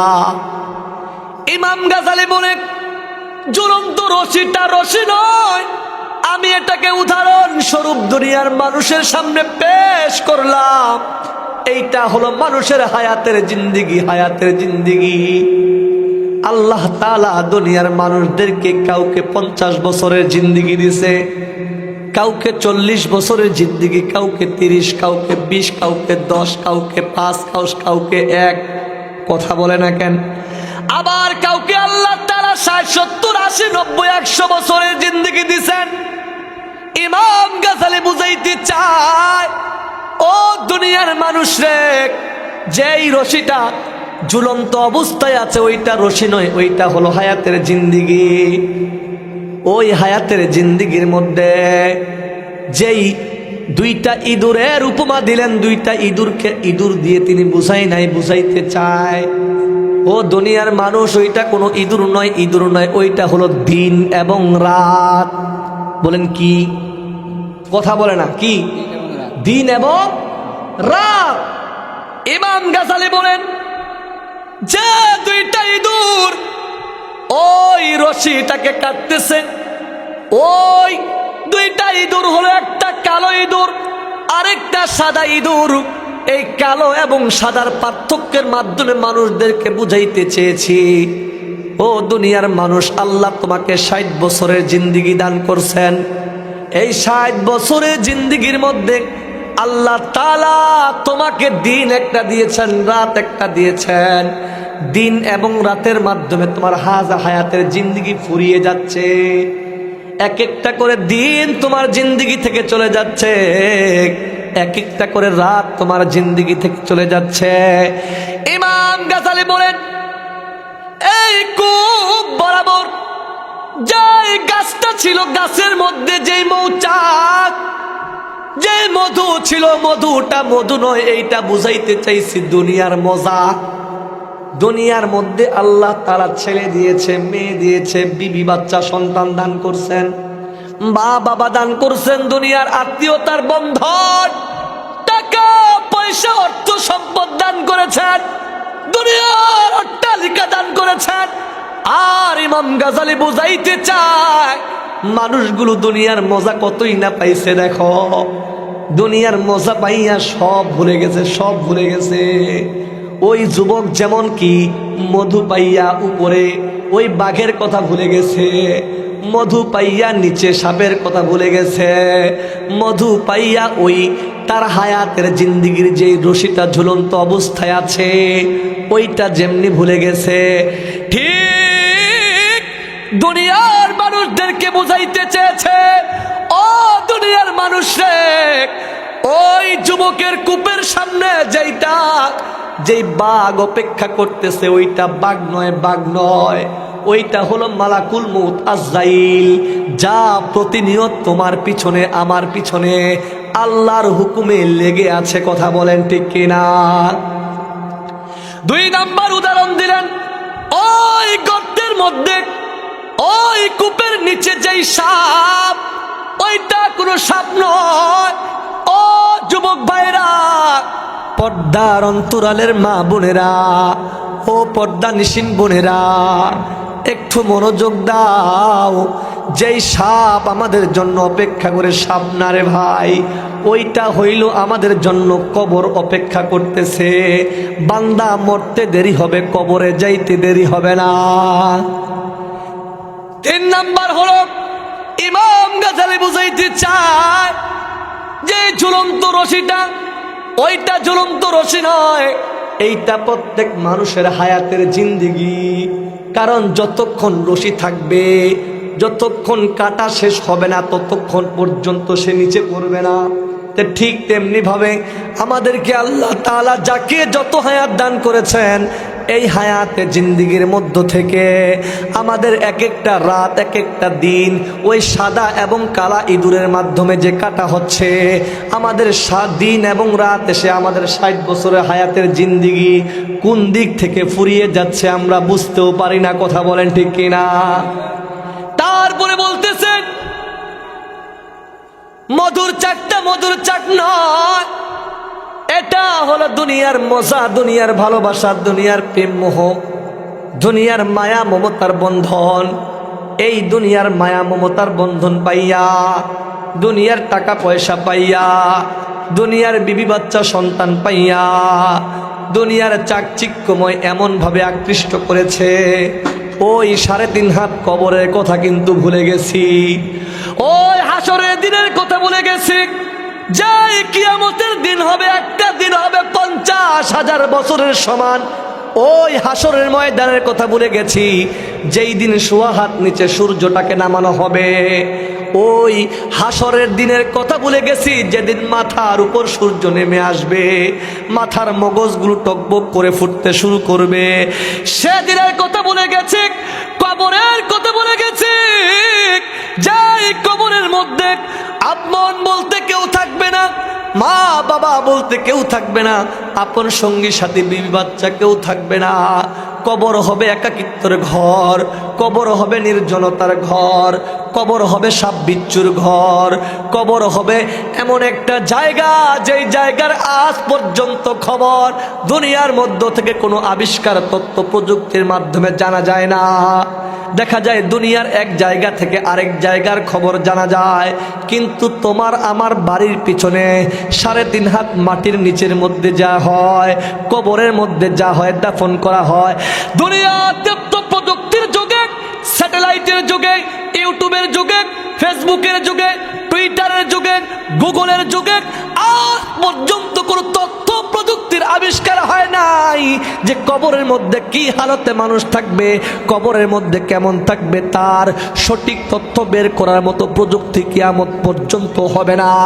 এই জন্যই বলতে চাই প্রিয় ভাই, দুনিয়ার জিন্দেগি ক্ষণস্থায়ী জিন্দেগি, এই জিন্দেগি পাইয়া যেন পরকাল না হারাই, চিরস্থায়ী জিন্দেগি যেন না হারাই। আল্লাহর দিকে ফিরে যাওয়াটাই যদি আমাদের হয় আমাদের গন্তব্য, আল্লাহ তাআলার কাছে ফিরে যাওয়াটাই যদি আমাদের জন্য আবশ্যক হয়ে যায়, তাহলে দুনিয়ার মধ্যে এত কিছু করার প্রয়োজন নাই। হ্যাঁ, দুনিয়া চাই ততটুকু চাই, ততটুকু অর্জন করলে, যতটুকু অর্জন করলে আল্লাহর জান্নাতের নাজ নিয়ামত আমাদের জন্য উপভোগ করা সহজ হবে। যতটুকু অর্জন করলে আল্লাহ তাআলার দিকে, আল্লাহ তাআলার রাস্তায়, আল্লাহ তাআলার ইবাদতের প্রতি মনোনিবেশ হবে। সেই সম্পদ চাই, যেই সম্পদ উপকারী সম্পদ হবে, ওই সম্পদ আল্লাহর কাছে চাইব। যেই সম্পদ কল্যাণকর সম্পদ হবে, যেই সম্পদের মধ্যে আল্লাহ তাআলার নাজ নিয়ামত রয়েছে, যেই সম্পদের মধ্যে আল্লাহ তাআলা সন্তুষ্ট রয়েছে, এমন সম্পদ আল্লাহর কাছে চাবো। আর এমন সম্পদ চাই না হারাম পন্থা অবলম্বন করে সম্পদের পাহাড়, এই সম্পদ চাই না ভাই বোনের হক নষ্ট করে সম্পদ জোগাড় করছো, এই সম্পদ চাই না মিথ্যা কথা বলে মানুষের জমি দখল করে আত্মসাৎ করে পাহাড় বুনছো, সম্পদের এই সম্পদ চাই না। যেই সম্পদ আমাকে জাহান্নামে নিয়ে যাবে, এমন সম্পদ চাই যেই সম্পদ আল্লাহর জান্নাতের দিকে মুখাপেক্ষী করবে, যেই সম্পদ আমাদেরকে জান্নাত পর্যন্ত নিয়ে যাবে। ও প্রিয় ভাইরা, ও মুসলমান ভাইরা, একটু চিন্তা করে দেখো, আল্লাহর এক বান্দা মুসা আলাইহিস সালামের কাছে গেলেন। কার কাছে? মুসা নবীর কাছে গেলেন। আর মুসা নবী কিন্তু অনেক বড় একজন নবী ছিলেন। মুসা নবী অনেক বড় এক নবী, কথা বলেন ঠিক না? মুসা নবী আল্লাহর সাথে কথা বলতেন। কার সাথে? মুসা পয়গম্বরের কাছে যাওয়া হলো। যাওয়ার পরে ডাক দিয়ে বলতেছে, নবী গো, ও নবীজি, শুনেছি আপনি আল্লাহর সাথে কথা বলেন। কার সাথে কথা বলেন? আপনি আল্লাহর সাথে কথা বলেন। ওগো নবীজি, আপনার কাছে আমার একটা প্রশ্ন ছিল। আল্লাহর কাছে একটা প্রশ্ন নিয়ে যাবেন। যখন আল্লাহর সাথে কথা বলবেন, আল্লাহকে বলবেন, আল্লাহ, আপনার এক বান্দার দেখা হয়েছিল, আপনার বান্দা আমাকে প্রশ্ন করেছে আপনার কাছ থেকে উত্তর নেওয়ার জন্য। আপনার কাছে প্রশ্ন করেছে উত্তর নেওয়ার জন্য। যুবকটা নবীকে ডাক দিয়ে বলে, ওগো নবীজি, আল্লাহ তাআলা কি আপনি বলবেন, আল্লাহ তাআলা আমাকে এত পরিমাণ সম্পদ দান করেছে, যেই সম্পদগুলো আমার কাছে অনেক, ওই সম্পদগুলো আমার কাছে রাখা অনেক কষ্টের। এত পরিমাণ সম্পদ দিয়েছে, যেই পরিমাণের এত সম্পদ আমি গণনা করতে পারি না, আমার কাছে হিসাব নাই, আমার কাছে হিসাব নাই। মূসা পয়গম্বরকে বললেন, নবীজি আপনি আল্লাহকে বলবেন, আল্লাহ যেন আমার সম্পদের পরিমাণ সীমিত করে দেয়, আল্লাহ তাআলা যেন আমার সম্পদের পরিমাণ কমায় দেয়, আমার হিসাবের আওতাধীন করে দেয়। এত পরিমাণ সম্পদ হিসাব রাখা কষ্টকর হয়ে যায়। যুবকটা আল্লাহর নবীকে প্রশ্ন করে চলে গেলেন। মূসা পয়গম্বর চলতেছে, সামনে আরেক যুবকের দেখা হয়ে গেল। ওই যুবকটা নবীকে সালাম দিয়ে বলতেছে, ইয়া মূসা কালিমুল্লাহ, ওগো আল্লাহর পয়গম্বর নবী মূসা, আপনি আল্লাহর সাথে কথা বলার জন্য যাচ্ছেন, কিন্তু আমি আপনার কাছে একটা প্রস্তাব রাখলাম। আপনি যখন আল্লাহর সাথে কথা বলবেন, কথা শেষ হয়ে গেলে আল্লাহকে ডাক দিয়ে বলবেন, আল্লাহ আপনার এক বান্দার সাথে দেখা হয়েছে, আপনার বান্দা দুনিয়ার মধ্যে অত্যন্ত জীর্ণ শীর্ণ অবস্থায় জীবন যাপন করে। আপনার বান্দার কোনো টাকা নাই, পয়সা নাই, অর্থ নাই, সম্পদ নাই। আপনার বান্দার কোনো টাকা পয়সা নাই, আপনার বান্দার কোনো অর্থ অভিযোগ্য নাই, আপনার বান্দার সম্মান মর্যাদা নাই। আপনি আপনার বান্দার জন্য সম্পদ, আপনি তাকে দান করেন, সম্পদ দান করেন। যুবকটা এভাবে আল্লাহর নবীর কাছে প্রস্তাব রেখে চলে গেলেন। চলে যাওয়ার পরে মূসা আলাইহিস সালাম আল্লাহ তাআলার কাছে গেলেন। আল্লাহ তাআলার কাছে যাওয়ার পরে সব কথা যখন হয়ে গেল, মূসা পয়গম্বর প্রথম যুবকের কথা আল্লাহর কাছে বলতে শুরু করলেন। ডাক দিয়ে বলতেছে, ওগো আল্লাহ, আমি যখন আপনার সাথে কথা বলার জন্য আসতেছিলাম, এমন সময় এক যুবক আমাকে ডাক দিয়ে সালাম দিয়ে বলতেছে, আপনি তাকে অঢেল সম্পদ দান করেছেন, অনেক সম্মান ইজ্জত মর্যাদা বুলন্দ করেছেন, কোন দিক থেকে কমতি দেন নাই গুণ। আল্লাহ, আপনার বান্দা আপনার কাছে সম্পদ ততটুকু চেয়েছে, যতটুকু সম্পদ হইলে তার গণনার ভিতরে থাকবে, তার আওতাধীন থাকবে, হিসাবের ভিতরে থাকবে, এমন সম্পদ চাইছে। সম্পদের পরিমাণ কমায় দেওয়ার জন্য বলছে। আল্লাহ তাআলা মূসাকে ডাক দিয়ে কয়, নবীজি, ওগো নবী আমার, যখন যুবকের দেখা হয়ে যাবে, তুমি যুবককে বলবা সে যেন আমার শুকর আদায় করা বন্ধ করে দেয়। কি বন্ধ করে দেয়? শুকরিয়া আদায় করা। কোথায় বলেন, কি বন্ধ করে দেয়? শুকরিয়া আদায় করা। এই কথা বলার পরে মূসা নবী বলতেছে, ওগো আল্লাহ, যদি আপনার বান্দা আপনার শুকর বন্ধ করে দেয়, তাহলে আপনার বান্দার জন্য কি ফায়দা? আল্লাহ তাআলা ডাক দিয়া বলতেছে, নবী রে, আমি তো বলেছি যেই বান্দা আমার শুকর আদায় করবে তার নিয়ামত শুধু বাড়বে আর বাড়বে। আল্লাহু আকবার। আর যে ব্যক্তি আমার শুকর আদায় বন্ধ করে দিবে তার নিয়ামত আস্তে আস্তে কি হয়? বরকত থাকে না, আস্তে আস্তে কমে যাবে, আস্তে আস্তে কমে যাবে। মূসা আলাইহিস সালাম বললেন, ঠিক আছে, আমি যুবককে বলবো সে যেন আজকে থেকে আপনার শুকর আদায় বন্ধ করে দেয়। আল্লাহ এর অ্যানসার পেয়েছে, কিন্তু রাস্তার মধ্যে আরেকজন যুবকের দেখা। সেই যুবকটা বড় এক প্রশ্ন করেছে। বলে, বন্ধু বলো কি প্রশ্ন করেছে? আল্লাহ আপনি নাকি তাকে কোনো সম্পদ দেন নাই, টাকা দেন নাই, পয়সা দেন নাই, সম্মান ইজ্জত কোনো কিছুই দেন নাই। যুবকটা বলতেছে তার গায়ের মধ্যে একটা জামা আছে, দ্বিতীয় কোনো জামা নাই, থাকার মতো কোনো ঘর বাড়ি নাই, রাস্তায় ঘুমায়, গাছের নিচে ঘুমায়, বিবি বাচ্চা সন্তান ক্ষুধায় কাতরাচ্ছে, খাবার নাই, বিবি ধৈর্য ধারণ করতে পারে না, সন্তানরা ধৈর্য ধারণ করতে পারে না, না খাওয়ার কারণে চিল্লা হাল্লা কান্না শুরু করে দিছে। ওগো আল্লাহ, আপনার বান্দা বলেছে আপনি তার যেন সম্পদ বাড়ায়া দেন, তার রিজিকের ব্যবস্থা করে দেন, তার টাকা পয়সা সম্মান ইজ্জত মান ইজ্জতের ব্যবস্থা করে দেন।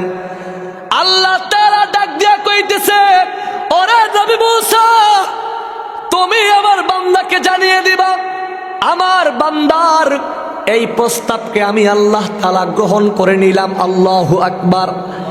আমি আমার বান্দার সম্পদ বাড়ায়া দিব, আমি আমার বান্দার টাকা পয়সা বৃদ্ধি করে দিব, আমি আমার বান্দার রিজিক বাড়ায়া দিব, আমি আমার বান্দার থাকার জায়গার ব্যবস্থা করে দিব।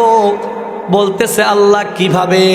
বলে আমার বান্দাকে বলবা সে যেন সব সময় উঠতে বসতে যে হালতে আছে, যেভাবে আছে, ওই বান্দা যেন আমাকে আল্লাহ বলে ডাক দেয়। আল্লাহু আকবার। ওই বান্দা যেন যেভাবে আছে আমার শুকরিয়া আদায় করে আলহামদুলিল্লাহ, আল্লাহু আকবার, লা ইলাহা ইল্লাল্লাহ। আল্লাহ যা করে ভালোর জন্যই করে, আমার আল্লাহ যা দিয়েছে আমার কল্যাণকর জিনিসটাই দান করেছে, এমন শুকরিয়া যদি আমার বান্দা আদায় করে, বলবা আমি আমার বান্দার নিয়ামতগুলোকে, আমার বান্দার টাকার প্রয়োজন মিটাইয়া দিব, আমার বান্দার রিজিকের প্রয়োজন আমি আল্লাহর রিজিকের ব্যবস্থা করে দিব, আমার বান্দার যা জরুরত আছে সমস্ত জরুরতগুলো মিটাইয়া দিব। চিল্লায়া কোন আল্লাহু আকবার। আল্লাহ তাআলা যখন এভাবে মীমাংসা করে দিলেন, প্রশ্নের অ্যানসার দিয়ে দিলেন, ওই মুসা নবী আল্লাহর সাথে কথা বলা শেষ, বাড়ির দিকে রওনা করলেন, রাস্তার দিকে রওনা করলেন। বাড়িতে আসার পথে ওই দুই যুবক অপেক্ষা করতেছে। এক নাম্বার যুবকের দেখা হয়ে গেল, যেই যুবক বলেছিল আল্লাহ তো অনেক সম্পদ দিয়েছে, এত সম্পদ আমার তো গণনার ভিতরে নাই, এত সম্পদ হিসাব রাখতে পারি না, কারণ কিয়ামতের দিন প্রত্যেক সম্পদের হিসাব হবে কি হবে না? আমি আল্লাহর কাছে কি জবাব দিব, কি হিসাব দিব? এত পরিমাণ সম্পদ আল্লাহ আমাকে দিছে, কিন্তু আমি তো এর হিসাব রাখতে পারি না। আজকেও দুনিয়ার মধ্যে দেখা যায় কারো খাওয়ার মতো মানুষ নাই, আর কারো খাবার মতো খাবার নাই। কথা বলে না কেন? কারো বাড়ি ঘরের অভাব নাই, আর দেখা যায় কারো থাকার মতো বাড়ি নাই, কারো দেখা যায় সম্পদের অভাব নাই, কারো বাড়ি ভিটা জায়গা নাই। কথা বলে না কেন? কেউ প্রতিদিন গোস্ত মাছ খায় না, ডাস্টবিনের মধ্যে ফেলায়, কুকুরে খিলায়, কিন্তু এমনও মানুষ আছে বছরে একদিন গোস্ত খাইতে পারে না, মাসে একদিন গোস্ত খাইতে পারে না। কিন্তু মনে রাখবেন, আল্লাহ তাআলার কাছে কোনো বান্দা ছোট নাই বড় নাই। মা বাবার কাছে সন্তান যেমন মা বাবার কাছে দামি, প্রত্যেক সন্তান যত আল্লাহর কাছে বাবা মার কাছে দামি, ঠিক প্রত্যেক বান্দাও আল্লাহর কাছে সমান দাম। কিন্তু কেন আজকে আপনাদেরকে শোনাবো, আপনি গরিব আমি বড় লোক কেন, আমার টাকা আছে আপনার টাকা নাই কেন? ইনশাল্লাহ বলবো, ধৈর্য ধারণ করেন। কিন্তু বলতেছিলাম, ওই যে যুবক বললেন আল্লাহ তাআলা এত পরিমাণ সম্পদ দান করছে, যেই সম্পদ আমার কাছে হিসাব রাখা, আমার কাছে গণনা করা, এর হিসাব আল্লাহর কাছে দিতে পারবো না। ওগো দয়ার মালিক, আপনি আমার সম্পদের পরিমাণ কমায়া দেন, আমার সম্পদকে আমার আওতাধীন, আমার হিসাব পরিমাণ করে দেন। এই কথা বলেছিলেন যেই যুবকটা, ওই যুবকটা রাস্তার মধ্যে দাঁড়িয়ে আছে। আল্লাহর নবীকে দেখার সাথে সাথে নবী মুসাকে ডাক দিয়া বলতেছে, নবী গো, ওগো নবী আমার, বলেন আল্লাহ তাআলার পক্ষ থেকে কি ফয়সালা এনেছেন? আল্লাহ তাআলা কি উত্তর দিয়েছে? বলে, যুবক রে, টেনশনের কোনো কারণ নাই, ঘাবড়ানোর কোনো কারণ নাই, ডিপ্রেশনের কোনো কারণ নাই। আল্লাহ তাআলা বলেছে তোমার সম্পদকে আল্লাহ তাআলা কমিয়ে দিবেন। সঙ্গে সঙ্গে যুবক বলছে আলহামদুলিল্লাহ। কি বলছে? আমাদের সমাজে এমন আছে না, থাক বা না থাকুক, ভাই কেমন আছেন? অসুস্থ আছে, বলে আলহামদুলিল্লাহ, আল্লাহ আমারে ভালো রাখছেন। আছে কিনা বলেন? ওই যুবকটা মুসা নবীর কথা শোনার সাথে সাথে যুবক ডাক দিয়ে বলতেছে আলহামদুলিল্লাহ। আলহামদুলিল্লাহ বলার সাথে সাথে আল্লাহ তাআলা খুশি হয়ে গেছে। আর আল্লাহ তো বলেছেন যে ব্যক্তি আমার শুকর আদায় করবে, লা ইন শাকারতুম লা আযীদান্নাকুম ওয়া লা ইন কাফারতুম ইন্না আযাবি লাশাদীদ। আল্লাহ তো বলেছেন যারা আল্লাহ তাআলার নিয়ামতের শুকর আদায় করবে, আল্লাহ তাআলার প্রশংসা করবে, আল্লাহ তাআলার কৃতজ্ঞতা আদায় করবে, আল্লাহ তাআলার বরত্ব, আল্লাহর মহত্ব, আল্লাহকে আল্লাহ বলে ডাক দেয়, আল্লাহ তাআলা ডাক দিয়া কয় আমি আল্লাহ আমার বান্দার সমস্ত নিয়ামতকে আরো বাড়িয়ে দেই। সুবহানাল্লাহ। এই কথা বলার সাথে সাথে যুবক মুসা পয়গম্বরকে বলতেছে, ওগো নবী আমার, বলেন আল্লাহ তাআলা কি ফয়সালা দিয়েছেন, আল্লাহ তাআলা কি জবাব দিয়েছেন, কি উত্তর দিয়েছেন? মুসা নবী যুবককে ডাক দিয়ে বলে, যুবক রে, আজকে থেকে আল্লাহকে আলহামদুলিল্লাহ বলবে না, শুকর আদায় করবে না, আজকে থেকে কম কম শুকর আদায় করো। কারণ যত শুকর আদায় করবে তত সম্পদ বাড়বে, কমবে না। এই কথা বলার সাথে সাথে যুবক অশ্রুসিক্ত নয়নে কান্না করতে করতে একটা চিৎকার মেরে ডাক দিয়ে বলতেছে, ওগো পয়গম্বরে মুসা, তুমি কি শুনাইলা, কি শুনাইলা? আমি কেমন করে আমার আল্লাহকে ভুলে যাব? আমি কেমন করে আমার রবের প্রশংসা ভুলে যাব? আমি কেমন করে আমার রবকে আল্লাহ বলা থেকে দূরে থাকব?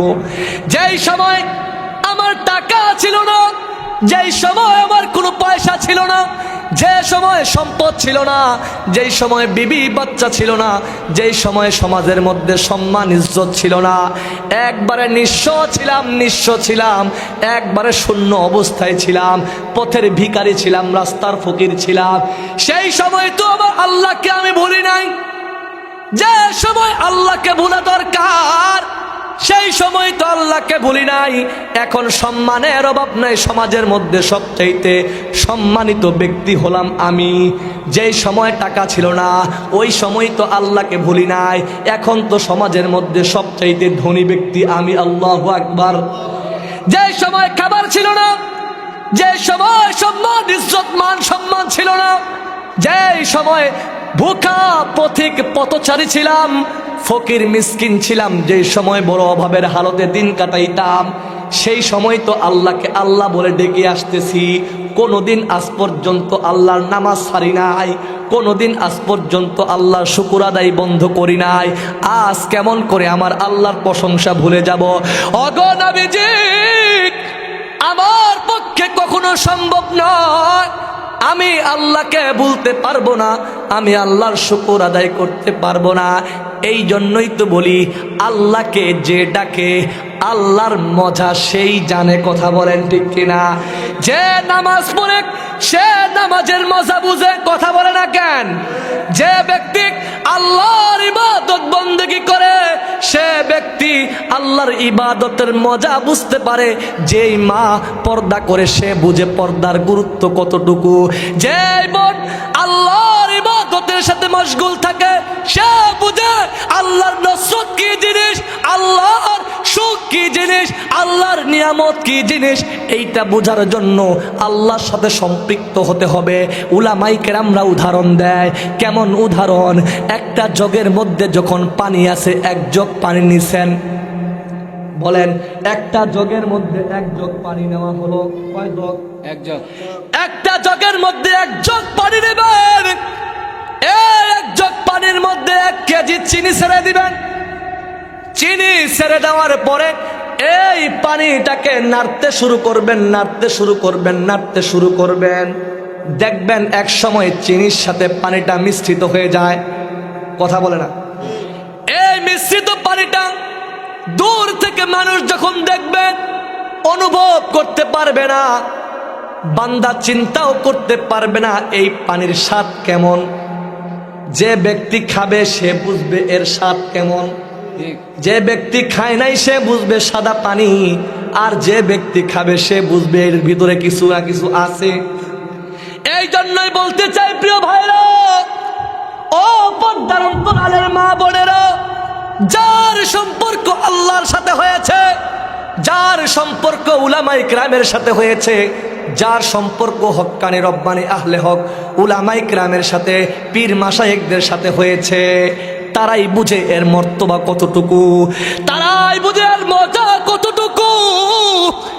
এই পানির মধ্য থেকে যারা পান করবে তারাই তার স্বাদ অনুভব করতে পারবে। ঠিক তেমনি ভাবে যারা ফজরের নামাজ পড়ে, ফজরের সময় ঘুম থেকে উঠে নামাজটা আদায় করে, সে বুঝে ফজরের নামাজের মধ্যে কত মজা আছে, এই নামাজের মধ্যে কত বরকত আছে। কথা বলেন ঠিক কিনা? ওই যুবক ডাক দিয়ে বলতেছে, নবী গো, আমি তো আল্লাহকে ডাক দিতে দিতে আসতেছি, আমি তো আল্লাহর জিকির করতে করতে আসি, আমার পুরো জিন্দেগি তো আল্লাহর ইবাদতের মধ্যে কাটিয়েছি, আমি তো জানি আল্লাহ ডাকের মধ্যে কত মধু আছে, আমি তো জানি আল্লাহ ডাকের মধ্যে কত মজা আছে। কথা বলেন ঠিক কিনা? এই জন্যই বলা হয়,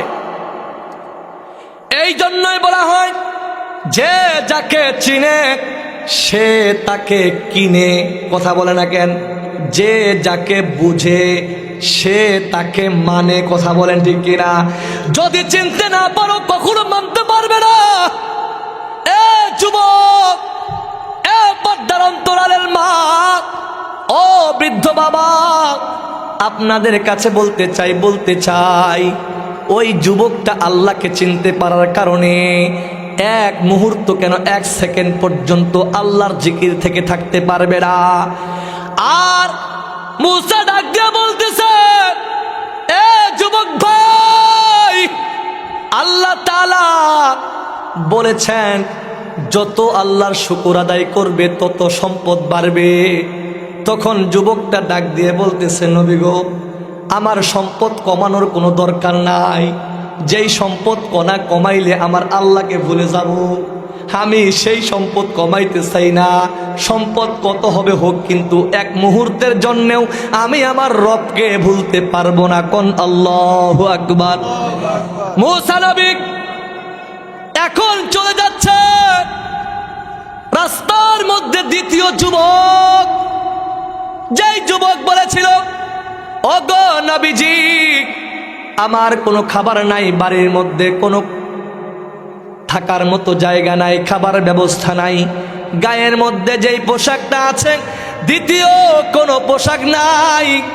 এই কথা বলার সাথে সাথে যুবক মুসা নবীকে ডাক দিয়ে বলতেছে, আমার আল্লাহর পক্ষ থেকে কি ফয়সালা আসছে, আমার আল্লাহ কি ফয়সালা দিয়েছে, আমার প্রশ্নের অ্যান্সার কিভাবে আসছে, ওগো নবীজি একটু আমাকে খুলে বলেন। মুসা নবী ডাক দিয়ে বলতেছে, যুবক রে, আল্লাহ তাআলা তোমার প্রশ্নের অ্যান্সার দিয়েছে, জবাব দিয়েছে। বলে কি জবাব দিয়েছে? বলে আল্লাহ তাআলা বলেছে তোমার সম্পদ বাড়িয়ে দিবেন। কয় কিভাবে বাড়িয়ে দিবেন একটু খুলে বলেন, কি করতে হবে, কি কাজ করলে আল্লাহ সম্পদ বাড়াই দিবে? সঙ্গে সঙ্গে যুবক এইভাবে মুসা নবীকে বলার সাথে সাথে মুসা আলাইহিস সালাম বলতেছে, আল্লাহ তাআলা বলেছেন তুমি বেশি থেকে বেশি পরিমাণ সব সময় সর্ব অবস্থায় আল্লাহর শুকর আদায় করবে, আল্লাহকে আল্লাহ বলে ডাক দিবে, আল্লাহর ইবাদত বন্দেগী করবে, আল্লাহর জিকির করবে, সুবহানাল্লাহ, আলহামদুলিল্লাহ, আল্লাহু আকবার বলে আল্লাহর জিকির করবে, আল্লাহ তাআলা তোমার সম্পদ বাড়িয়ে দিবে। এই অ্যান্সার শোনার সাথে সাথে যুবকটা এমন চিৎকার মারলেন, চিৎকার মারে ডাক দিয়া বলতেছে, ও নবী মুসা, তুমি কিভাবে আল্লাহর শুকরিয়া আদায় করতে বললা? আমি কি নিয়ে আল্লাহর শুকরিয়া আদায় করব? আমি কিভাবে আল্লাহকে আল্লাহ বলে ডাক দিব? আল্লাহ তাআলা আমাকে কি দিছে? আল্লাহ তো আমার টাকা দেয় নাই, আল্লাহ তো আমাকে পয়সাও দেয় নাই, আল্লাহ তো আমাকে সম্পদও দেয় নাই, আল্লাহ তাআলা দেখে না আমার বিবি না খেয়ে আছে, আল্লাহ কি দেখে নাই আমার সন্তান না খেয়ে আছে? আল্লাহ কি দেখে না আমার এই কাপড়টা ছাড়া আর কোনো কাপড় না? সমাজের মধ্যে সবচাইতে ভুখা, সমাজের মধ্যে সবচাইতে নিরীহ, সমাজের মধ্যে সবচাইতে অসহায় ব্যক্তি হলাম আমি। তুমি কিভাবে বললা আল্লাহর শুকরিয়া আদায় করার জন্য? না না, আমার পক্ষে আল্লাহর শুকরিয়া আদায় করা সম্ভব না। এই নাফরমানি করার সাথে সাথে আসমান থেকে আল্লাহ তাআলা যে আয়াত নাজিল করেছিলেন, লা ইন শাকারতুম লা আযীদান্নাকুম ওয়া লা ইন কাফারতুম ইন্না আযাবি লাশাদীদ। যেই বান্দা আমার শুকর আদায় করবে নিয়ামত বাড়বে, যে ব্যক্তি নাফরমানি করবে তার নিয়ামত কমে যাবে এবং শক্ত আযাব, কঠিন আযাবে গ্রেফতার করা হবে। এই আয়াতকে কেন্দ্র করে আল্লাহ তাআলা ওই ব্যক্তিকে শাস্তির সম্মুখীন করে দিলেন। সঙ্গে সঙ্গে একটা আগুনের দোয়া, একটা আগুনের বাতাসের মতো ধোঁয়া তার শরীরের পাশ দিয়ে আসলেন। আসার পরে গায়ের মধ্যে যা ছিলেন ওই কাপড়টা জমিনে খসে পড়ে গেল। মুহূর্তের মধ্যে আগুনের ফুলকি এসে ওই কাপড়টাকে জ্বালাইয়া দিলেন। জ্বালাইয়া দেওয়ার পরে নিঃস্ব হয়ে গেলেন। নিঃস্ব হওয়ার পরে মুসা পয়গম্বর বলতেছে, এ যুবক শোন শোন, যত বেশি তোর রবের প্রশংসা করবি, যত বেশি তোর রবকে আল্লাহ বলে ডাক দিতি, তোর রবের ওয়াদা ছিল তত বেশি তোর জন্য আল্লাহর নিয়ামত আসতো। আল্লাহর নাফরমানি করার কারণে যা ছিল তা আবার ছিনিয়ে নিছে। এই জন্যই বলতে চাই, সমাজের মধ্যে দুই শ্রেণীর মানুষ আছে। এক শ্রেণীর মানুষ সুখে দুঃখে বিপদে আপদে যে অবস্থায় থাকে না কেন, দেখবেন আল্লাহর হুকুম অমান্য করে না, নামাজ এক ওয়াক্ত ছেড়ে দেয় না। যখনই কোনো সময় নামাজটা ছুটে যায়, জামাত ছুটে যায়, কান্না করতে শুরু করে দেয় আর আফসোস করে বলে, আজকে আমি ফজরের নামাজটা ছেড়ে দিলাম। 10 বছর থেকে আমার ফজরের নামাজ ছাড়া যায় না, 20 বছর থেকে আমি কখনো ফজরের নামাজ ছাড়ি না। সারাদিন অনুতপ্ত করে, সারাদিন কান্নাকাটি করে, কাজের মধ্যে মন বসে না, খাওয়ার মধ্যে মন বসে না। বিবিকে ডাক দিয়ে বলে, বিবি রে, আজকে কেমনি আমি ফজরের নামাজটা ছেড়ে দিলাম। এই জন্যই বলতে চাই প্রিয় ভাইরা, যে ব্যক্তি আল্লাহকে চিনছে ওই ব্যক্তি আল্লাহর সাথে দুষ্ট করছে, যে ব্যক্তি আল্লাহকে চিনছে ওই ব্যক্তি আল্লাহর সাথে সম্পর্কে লিপ্ত হয়েছে। যে যাকে চিনে সে তাকে কিনে, যে যাকে জানে সে তাকে মানে। আল্লাহকে যদি চিনতে পারতাম তাহলে দুনিয়ার চাকচিক্য মজা লাগতো না, দুনিয়ার লোভ লালসা আমাদেরকে আকৃষ্ট করতো না, হারাম হালাল আমাদেরকে পার্থক্য না করে চলতে দিত না।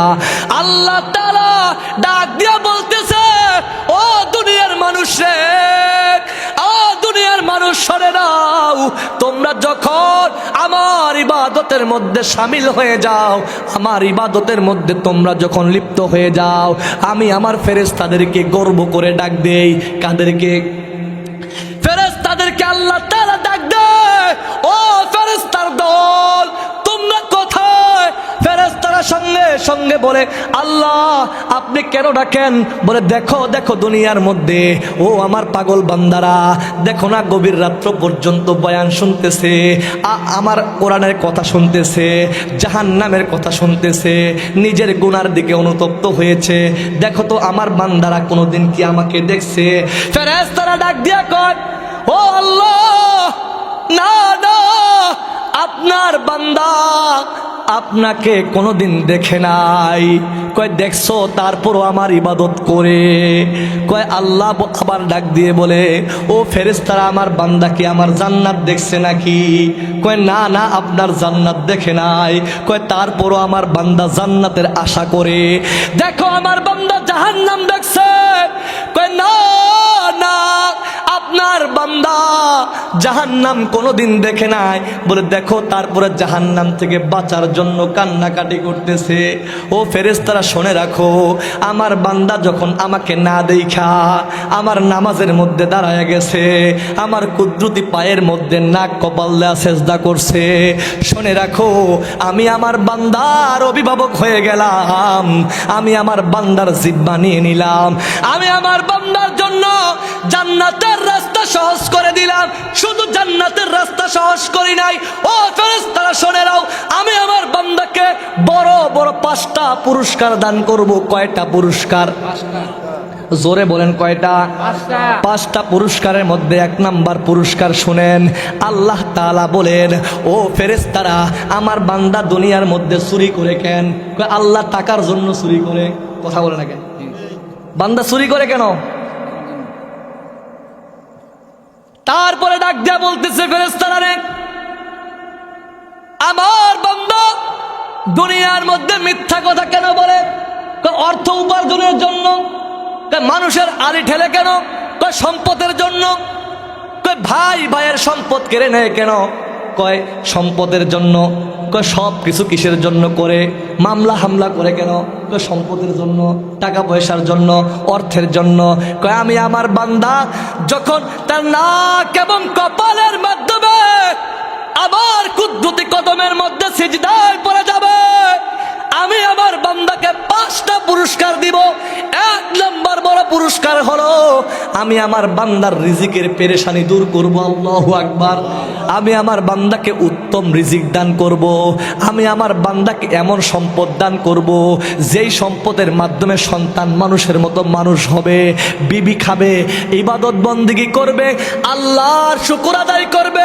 ওই বিবিও জান্নাতি হবে, ওই স্বামীও জান্নাতি হবে, ওই সন্তান জান্নাতি হবে, ওই বাবা মা জান্নাতি হবে। উত্তম রিজিকের ব্যবস্থা করে দিব। 1 নাম্বার হলো আমার বান্দা যদি আমার ইবাদত করে, আমার বান্দা যদি নামাজ কালাম করে, আমার বান্দার 1 নাম্বার পেরেশানি তার সম্পদের অবস্থা, তার সম্পদের পরিমাণ বাড়ায়া দিব, রিজিকের পেরেশানি দূর করে দিব, উত্তম রিজিক বরকতপূর্ণ রিজিক দান করব। কোন আল্লাহু আকবার। 5টা মুখস্থ করতে পারবেন তো ইনশাআল্লাহ? 1 নাম্বার কি বলেন? নামাজ পড়লে কি করবেন? আল্লাহ উত্তম রিজিক দান করবেন, পেরেশানি দূর করে, রিজিকের পেরেশানি মিটাইয়া দিবেন, পেরেশানি মনে হবে না। কাজ করবেন অল্প, বরকত হবে অনেক বেশি, ইনকাম হবে অনেক বেশি। এমন অনেক ভাই আছে না, যে আমি আমার ভাইয়ের কথাই বলি, ভাই ভ্যান চালায় খায়, কিন্তু আল্লাহ তাআলা বিশাল ঘর দেওয়াইছেন, কি দেয় নাই? দেখেন না কেন? দিনের মধ্যে কল্যাণ, দিনের মধ্যে শান্তি, দিনের মধ্যে কামিয়াবি, সফলতা। আল্লাহু আকবার। কারণ আজকে অনেকেই বলি, হুজুর আমার মধ্যে শান্তি নাই। আমি বলবো তোমার মধ্যে ইসলাম নাই।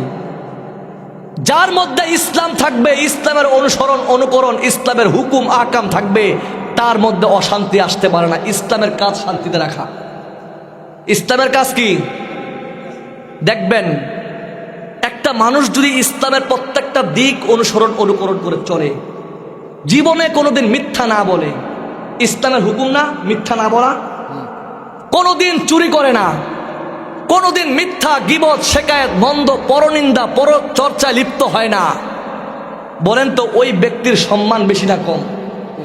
গ্রামের মধ্যে সবাই ওনাকে সত্যবাদী বলে ডাকে, এই লোকটার মতো ভালো মানুষ আর নাই। তো শান্তি না বলেন? যখন আপনি একটা সমাজের আইকন হয়ে যাবেন, আইডল হয়ে যাবেন, সবাই আপনার পরামর্শে চলবে, আপনার কাছে আসবে, আপনাকে মানবে, আপনাকে সম্মান করবে, করবে কি করবে না? তো এই জন্য ইসলামের মধ্যেই সফলতা, ইসলামের মধ্যে বিফলতা। ইসলাম মানলে সফল, ইসলাম না মানলে বিফল। ইসলাম মানলে আল্লাহকে পাবো, ইসলাম থেকে দূরে সরে গেলে জাহান্নামে যাব। কথা বলেন ঠিক কিনা? যেটা বলতেছিলাম, নামাজ, যত ইবাদত বন্দেগী আছে সর্বশ্রেষ্ঠ ইবাদতের নাম নামাজ। কি বলেন?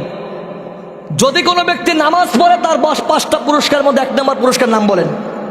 রিজিকের পেরেশানি দূর হয়ে যাবে, কামাই করবে অল্প, বরকত হবে কি বেশি। আর কি বরকত? আপনি 50,000 টাকা ইনকাম করেন, দেখা যায় আপনার সন্তানকে ওই টাকা খাওয়াইয়া মানুষ করতে পারেন নাই, একজন দিন মজুর দিনদার আল্লাহওয়ালা মানুষ সারাদিন মানুষের দিন মজুরি দেয়, কিন্তু 500 টাকা হাজিরা পায়। এই 500 টাকা দিয়ে তার সন্তান মাদ্রাসায় পড়তেছে, হাফেজ আলেম হয়ে গেছে। তিনি এই 500 টাকা দিয়ে বিবিকে খাওয়াচ্ছে, সন্তানকে মানুষের মতো মানুষ, বিবিটাও নেককার বিবি, এবং যেই বিবির তুলনা হয় না, যে স্বামীর অনুগত্য ছাড়া কিছুই বুঝে না। আর আপনি 50,000 টাকা কামাই করছেন, কোন দিক থেকে যে টাকাগুলো চলে গেছে আপনি নিজেও বুঝতে পারেন না। আর যিনি 500 টাকা ইনকাম করছে, প্রত্যেকটা কাজ বুঝে বুঝে করতেছে, ওই জায়গায় দিতে হবে, ওই জায়গায় দিতে হবে, প্রত্যেকটা খাপে খাপ। কথা বলে না কেন? জোরে বলেন। এই জন্যই বলতে চাই, দিনের মধ্যে সফলতা, দিন না মানলেই বিফলতা, দিন না মানলেই। আসেন 1 নাম্বার কি বলছি, রিজিকের পেরেশানি আল্লাহ দূর করে দিবেন, উত্তম রিজিক দান করবেন। আবার না খাওয়ায় রাখবেন না। আল্লাহ তাআলা বান্দাকে 2 ভাবে খাওয়ায়। কয় ভাবে বলেন? একটা ঘটনা মনে বলবো নাকি? অত্যন্ত চমৎকার এক ঘটনা। কি ঘটনা? যে আল্লাহর এক বান্দা ছিলেন, একটু মনোযোগ দেন, গভীর এই আলোচনা বর্তমান দরকার আমাদের। যেই ঘটনাটা মনে পড়ছে, এই আলোচনাটা বর্তমান মানুষের জন্য প্রয়োজন, বড় প্রয়োজন। কি বলছে জানেন? এক যুবক অত্যন্ত সহজ সরল জীবনযাপন করে, কোনোদিন কারো কাছে চায় না, যায় না, মানুষের কাছ থেকে সম্পদের প্রতি লোভ লালসা নাই। ওই যুবকটা সাদামাঠা জীবনযাপন করে, কিন্তু ওর মা ছিল অত্যন্ত দিনদার ছিল। সন্তানটা নামাজ কালাম, যুবক নামাজ কালাম তেমন পড়তেন না, কিন্তু ভালো মানুষ ছিলেন। আর মা ছিলেন অত্যন্ত দিনদার ফ্যামিলির একজন মেয়ে। তার মার মুখে সব সময় আল্লাহর জিকির ছিল, আল্লাহ শুকর আদায় ছিল। মা আল্লাহকে বেশি ভয় পাইতেন। একটু মনোযোগ দিবেন। ওই যুবকটার যখন কাজে যায়, কাজ থেকে আসার পরে মা তাকে সুন্দর সুন্দর উপদেশ দিয়ে বলে, বাবারে, আজকে আল্লাহ তাআলা আমাদের রিজিকের ব্যবস্থা করে দিয়েছে, আল্লাহ তোমার সুস্থ রাখছে, খাইতে আল্লাহ খাওয়াচ্ছে, পড়াচ্ছে আমাদেরকে, সবকিছু করে কে? আল্লাহ। কে করে বলেন? আল্লাহ। কিন্তু ওই যুবকের বিশ্বাস হয় নাই যে সবকিছু আল্লাহ করে। সবকিছু বিশ্বাস আল্লাহ যে করে, এই কথা বলে ইয়াকিন ছিল না। যুবকটা বলতেছে, না, আমি কাজ না করলে কি আল্লাহকে আমাকে খাওয়াবে নাকি? আমরা বলি না, আমার চাকরি আমাকে খাওয়ায়, আমার ব্যবসা আমাকে খাওয়ায়, ব্যবসায় না গেলে কি আল্লাহ আমার খাওয়াবে? বলি না আমরা? ভাই, আল্লাহ 2 ভাবে মানুষকে খাওয়ায়। একটা হলো সম্মান, আর একটা হলো অসম্মান। যে ইনকাম করবে, কাজকর্ম করবে, মাঠে ঘাড়ে কাজ করবে, তার খাবার আসবে, কিন্তু সম্মানের সাথে আসবে। কি বলেন? সম্মানে আসবে না। আর যে ব্যক্তি বলে, না, এগুলো কিছুই করবো না, খাবার আসবে, ওই চুরি করে, বাটপারি করে, সিটারি করে মানুষের সম্পদ মাইরা খাইব, জোর জবরদস্তি করে খায় না ভাই?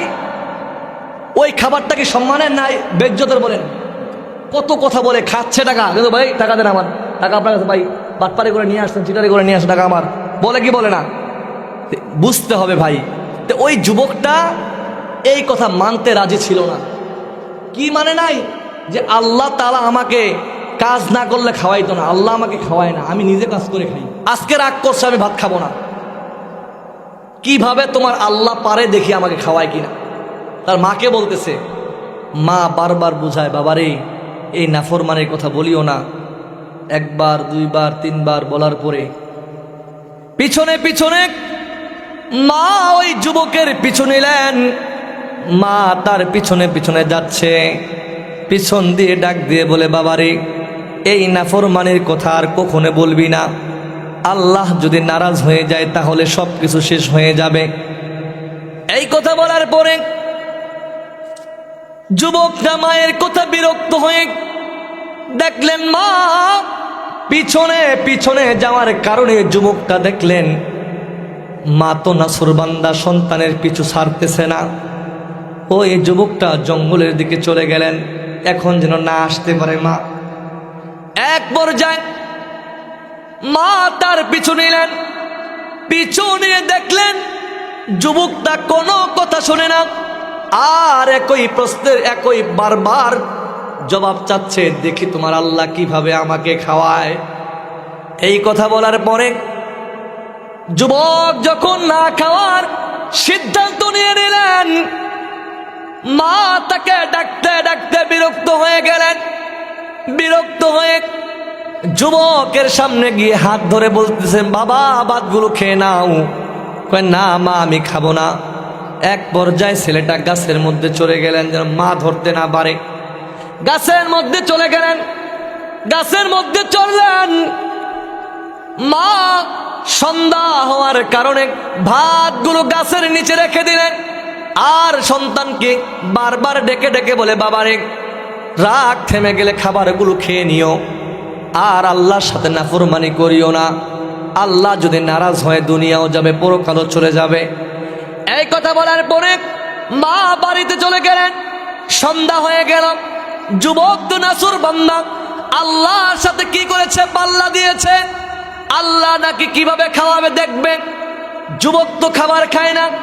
এক পর্যায়ে ওই জঙ্গলার মধ্যে দেখা যায় অসংখ্য অনেকগুলো মানুষের দেখা যায়।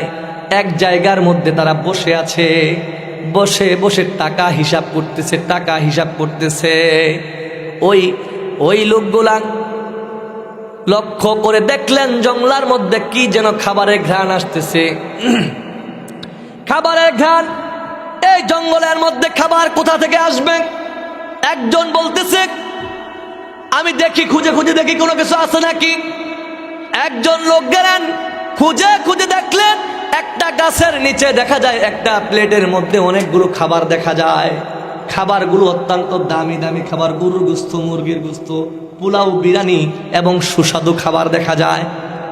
এই খাবারগুলো দেখার পরে ওই যুবকটা তার সমস্ত সাথী সঙ্গীদেরকে ডাকলেন।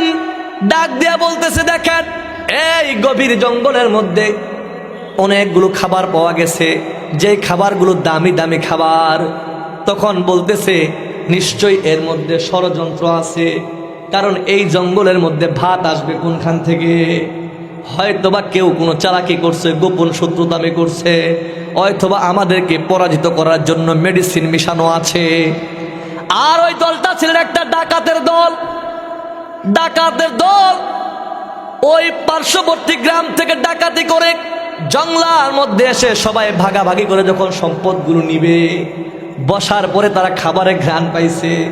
এই খাবারগুলো দেখার পরে বলতে, খবরদার খাবার খাইস না, আমরা যদি খাবারগুলো খাই হয়তো বা আমাদের সম্পদ অন্যজন নিয়ে যাবে, এর মধ্যে কোনো মেডিসিন মিশানো আছে। এমন সমাজে হয় না? এই কথা বলার পরে ডাকাতের লিডার ডাক দিয়ে বলতেছে, দেখ আশেপাশে কোনো মানুষ আছে নাকি? হয়তোবা হাত পেতে বসে আছে। আমরা খাবারগুলো খাইলে আমাদের সম্পদগুলো তারা ছেড়ে নিয়ে যাবে, হয়তোবা আশেপাশে মানুষ আছে মনে হয়। সবাই তল্লাশি করলেন, সবাই খোঁজাখুঁজি করতে শুরু করলেন। একজন উপরের দিকে তাকায় দেখে গাছের মধ্যে এক যুবক বসা। তখন ডাকাতের লিডারকে ডাক দিয়ে বলতেছে, বুঝতে পারছি এই সব কাজ এর। কার বলেন? তার কাজ। এর মনে এই ফন্দি আসছে, এই ফাঁক পেতে গাছের উপরে বসে আছে। আমাদের খাবার, এই খাবারগুলো আমরা খাইলে সে আমাদের সম্পদগুলো নিয়ে চলে যাবে। কি করবে ভাই? আমাদের সম্পদ নিয়ে চলে যাবে। সঙ্গে সঙ্গে ডাকাতের লিডার ওই যুবককে বলছে, গাছ থেকে নামো। সে নামে না। একবার দুইবার বলার সাথে সাথে নামতেছে না। তখন ডাকাতের লিডার বন্দুক তাক করলেন তার দিকে, যদি না নামো এখনই তোমাকে মেরে ফেলবে। সঙ্গে সঙ্গে যুবক নিজের জীবনের, প্রত্যেকের তো জীবনের একটা ভয় আছে না বলেন? আত্মরক্ষার্থে গাছ থেকে নামলেন। নামার পরে কাঁপতেছে ডাকাত দলদেরকে দেখে, যে যেভাবে পারে মার শুরু করে দিচ্ছে। কি করছে বলেন? আমরাই তো ডাকাত, আমরাই তো এই এলাকার সবচেয়ে কুখ্যাত, আমরা সবচাইতে ভয়ঙ্কর ডাকাত। তুমি আমার সাথে কি করছো? মানে আমাদের সাথে তোমার চালাকি শুরু করে দিছো। মার শুরু করছে যে যেভাবে পারে। এক পর্যায়ে একজন বুদ্ধি দিলেন, হুজুর যেই খাবারগুলো খাওয়াই আসে আমাদেরকে মারতে চাইছিল, সেই খাবারগুলো তাকে খাওয়ান। তাকে কি করেন? কথা বুঝেন নাই? আমাদের প্রচলিত কথা আছে না, যে মানুষের জন্য খাদ করলে সে খাদে পরে নিজে মরতে হয়। বলতেছেন, একজন ডাকাত বলতেছে, হুজুর যে খাবারগুলো খাওয়াই আসে আমাদেরকে মারতে চাইছিল, ওই খাবারগুলো তাকে খাওয়ান। কি করেন? জোরে বলে না, কি করেন? খাওয়ান। তখন কয়, ভালো আইডিয়া তোমার। তাকে ধন্যবাদ দিলেন, বলতেছে আচ্ছা ঠিক আছে, এই যুবককে বলে খাবারগুলো খাও। যুবক কি বলছে? আমি খাবো, দেখি আল্লাহ কিভাবে আমাকে খাওয়ায়। কথা বলে না কেন? তখন বলে আমি খাবো না।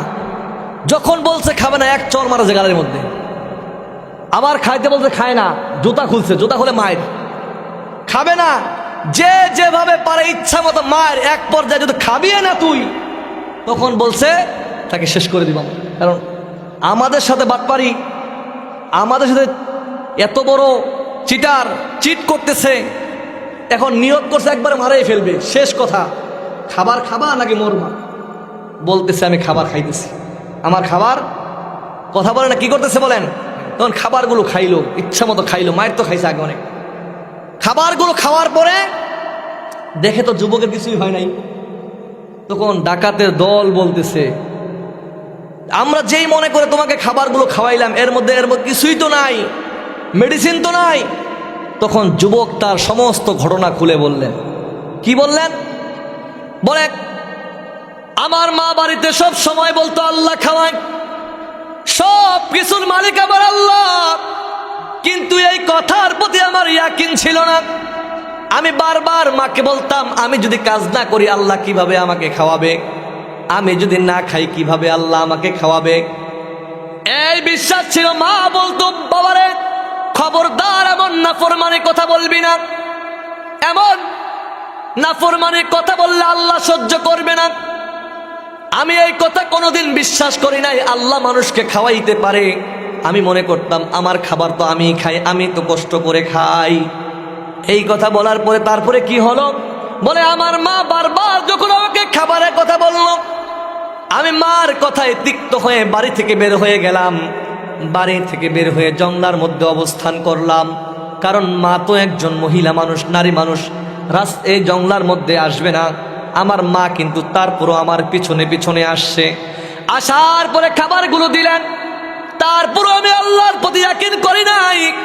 আমি মনে করেছিলাম আমি না খাইলে আল্লাহ খাওয়াইতে পারবে না। তারপরে মা আমাকে ডাক দিয়ে বারবার বোঝানোর পরে যখন বুঝি নাই, খাবারগুলো গাছের নিচে রেখে গেলেন। আর ডাক দিয়ে বললেন, বাবারে যখন তোর রাগ থেমে যাবে তখন এই খাবারগুলো খেয়ে নিবি। আমার মা চলে গেছে, সন্ধ্যা হয়ে গেছে। সন্ধ্যা হওয়ার পরে গাছের মধ্যে আমি বসে আছি। আর তখনই আপনাদের আগমন, আপনারা আসছেন। আপনারা আসার পরে দেখলেন খাবার নিচে অবস্থান করতেছে, অপেক্ষা করতেছে। এই খাবারগুলো দেখে আপনারা মন্তব্য শুরু করে দিলেন। আপনারা চিন্তা করলেন হয়তোবা এর মধ্যে কোনো মেডিসিন মিশানো আছে। না না, এই খাবারের মধ্যে কোনো মেডিসিন নাই, এই খাবারের মধ্যে কোনো ফরমালিন নাই, এর মধ্যে কোনো ভেজাল নাই, এই খাবারগুলো ভালো। এই কথা বলার সাথে সাথে ডাকাতের দল ডাক দিয়ে বলতেছে, যুবক রে, আল্লাহ তো প্রত্যেক বান্দাকে খাওয়ায়, আল্লাহ তো প্রত্যেক মানুষের খাবারের রিজিক দাতা। আল্লাহ কিন্তু তোমাকেও খাবারগুলো খাওয়াইছে। হয়তোবা যদি আল্লাহর সাথে পাল্লা না দিতি, আল্লাহর সাথে নাফরমানি না করতে, বাসার মধ্যে বসে, টেবিলের মধ্যে বসে, চেয়ারের মধ্যে বসে, মায়ের আদর পেয়ে, বউয়ের আদর পেয়ে, হাত পাখার বাতাস পেয়ে তুই আরামের সাথে এই খাবারগুলো খাইতি। কিন্তু আল্লাহর সাথে পাল্লা দেওয়ার কারণে, আল্লাহর সাথে নাফরমানি করার কারণে, আল্লাহর প্রতি ইয়াকিন না থাকার কারণে ওই খাবারগুলাই কিন্তু আল্লাহ তোকে খাওয়াইছে। কিন্তু খাওয়ানোর পরে, খাওয়ানোর আগে কিন্তু অনেক ঝড় তুফান তোর উপর দিয়া গেছে। কথা বলেন ঠিক কিনা? কি ঝড় তুফান গেছে? কই সেই খাবারগুলোই খাইলি, কিন্তু আল্লাহ তাআলাই তো খাওয়ার ব্যবস্থা করছে, নাইলে তো আমরাই খাইতাম। কিন্তু আল্লাহর সাথে নাফরমানি করার কারণে আল্লাহ তোকে বারবার, আল্লাহর সাথে ধৃষ্টতা দেখার কারণে সকলের মায়ের গুলো তুই খাইলি, জুতার বাড়ি খাইলি, সম্মান হারাইলি, এক পর্যায়ে লাঞ্ছিত হয়ে এই খাবারগুলো খাইলি। এই জন্যই বলতে চাই প্রিয় ভাইরা, আল্লাহ তাআলা সবাইকে খাবার দেয়। আল্লাহ হলেন রিজিক দাতা, আল্লাহ সব কিছু করে নেওয়ালা, আল্লাহ ছাড়া কোনো কিছু হয় না। মুসলমান হিসাবে একটাই বাক্য, আল্লাহ খাওয়ায়, আল্লাহ পড়ায়, আল্লাহ সব কিছু করে। বান্দার কোনো যোগ্যতা নাই, বান্দার কোনো ক্ষমতা নাই, বান্দা খাইতে পারে না। আল্লাহ যদি না খাওয়ায় বান্দার হতে পারে না, আল্লাহ যদি না দেয়। এই উপমার মাধ্যমে শিক্ষা দিতে চাই, আল্লাহর সাথে কখনো নাফরমানি করব না। আমার সন্তান আমাকে খাওয়ায় না, আমার সন্তানের চাকরি আমাকে টাকা দেয় না, আমার সন্তানের মতো কত সন্তান বেকার পড়ে আছে যার কোনো চাকরি নাই, কথা বলেন ঠিক কিনা? আমার সন্তানের মতো কত সন্তান গাঁজাকে টাল হয়ে রাস্তায় ঘুরে বেড়ায়, আমার সন্তানের মতো কত সন্তান মাথার মধ্যে সেন্স হারিয়ে মেন্টাল হয়ে রাস্তার মধ্যে কাগজ কুড়ায়, কথা বলেন ঠিক কিনা? আমার সন্তানের মতো কত সন্তান দুনিয়া থেকে অকালেই দুনিয়া থেকে বিদায় নিয়ে কবরে চলে যায়। এই জন্যই বলতে চাই, আমার ছেলে চাকরি করে, আমার ছেলে চাকরির টাকা দিয়ে চলি না, না, এই চাকরি আমাকে দেয় কে দিয়েছেন? এই চাকরির মালিক আমার আল্লাহ। এই চাকরি কে দিয়েছেন? এই চাকরির মওজুদদাতা আমার আল্লাহ। আল্লাহই চাকরির ব্যবস্থা করেছেন, আল্লাহই আমার সন্তানকে আমার ইনকামের মাধ্যম বানাইছেন, কথা বলেন ঠিক কিনা? সন্তান খাওয়ায় না, সন্তানকে মাধ্যম বানাইছে, কথা বলেন ঠিক কিনা?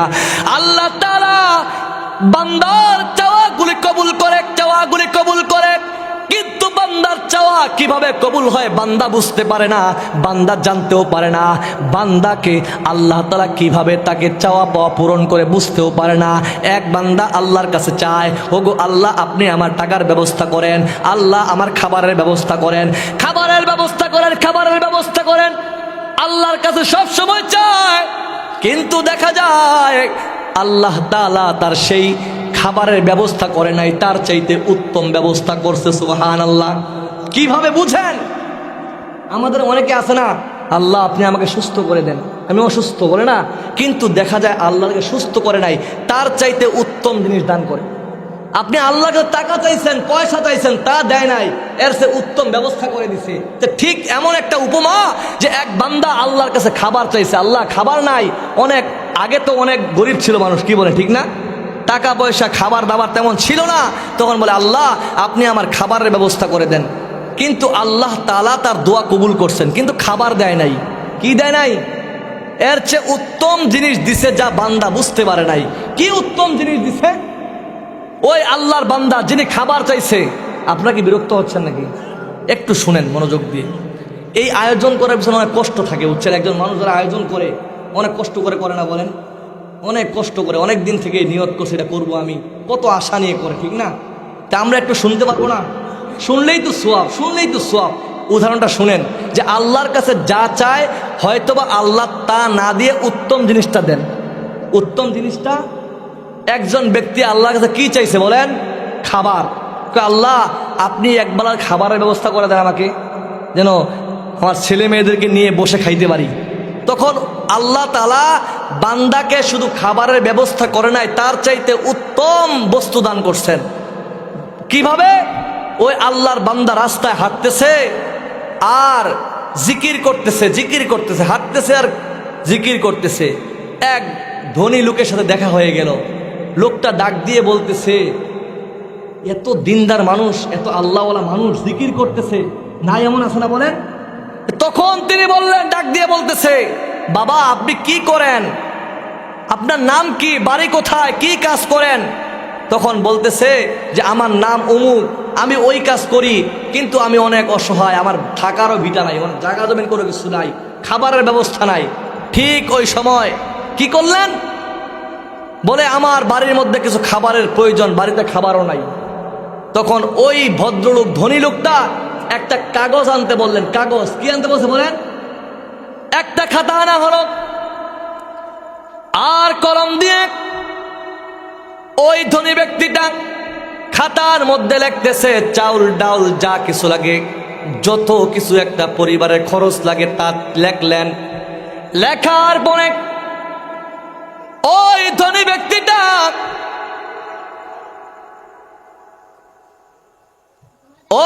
ব্যক্তিটা কাগজের মধ্যে লিখে ওই মুরব্বির হাতে তুলে দিলেন। ডাক দিয়ে বলতেছে, বাবা আপনার তো একবেলা খাবারের দরকার, কিন্তু আমি কাগজের মধ্যে কতগুলো নাম লিখে দিলাম। দেখা যায় চাল, ডাল, চিনি, সাবান থেকে শুরু করে পরিবারের যা যাবতীয় খরচ একটা কাগজের মধ্যে সব কিছু লিস্ট করে দিলেন। সব কিছু লিখে দেওয়ার পরে ওই বৃদ্ধের হাতে তুলে দিয়ে বলতেছে, বাবা ওই যে দোকানটা দেখা যায়, প্রতিদিন ওই খাবারগুলো আপনার বাড়ির জন্য বরাদ্দ, আর যত খরচ হবে প্রতি মাসে সব টাকা আমি পেড করে দিব, আমি পরিশোধ করে দিব। আপনি এই খাবারগুলো নিয়ে প্রতিদিন খাবেন। বলেন তো যুবক চাই, ওই বৃদ্ধ লোক চাইছে কয়বেলা খাবার, একবেলা। কিন্তু আল্লাহ তাআলা বান্দার একবেলা খাবার দেয় নাই। আল্লাহ তাআলা এমন ব্যবস্থা করে দিলেন, ও বান্দা তোর প্রয়োজন একবেলা খাবার, কিন্তু আমি তো একবেলা খাবার দিতে পারি না। আমি আল্লাহ যত বড়, আমার আল্লাহর দান হবে তত বড়। কথা বলে না কেন? আল্লাহ যত বড়, আল্লাহর দান হবে তত বড়। আল্লাহ তাআলা ডাক দিয়া কয়, এ বৃদ্ধ শোনো শোনো, তোমার প্রয়োজন একবেলা খাবার, কিন্তু আমি আল্লাহ তাআলা এমন ব্যবস্থা করে দিচ্ছি, আমি কিন্তু ডাইরেক্ট সরাসরি দিই না, আমি কোনো না কোনো মাধ্যম বের করে খাবার দেই। কথা বলেন ঠিক কিনা? আজকে এই যুবককে তোমার পিছনে লাগাই দিলাম, এই যুবক তোমার মৃত্যু পর্যন্ত তোমার পরিবারের সমস্ত ভরণ পোষণ চালাবে। এই যুবককে আমি আল্লাহ তাআলা তোমার দুয়ার বদৌলতে কবুল করে নিলাম। কোন আল্লাহু আকবার।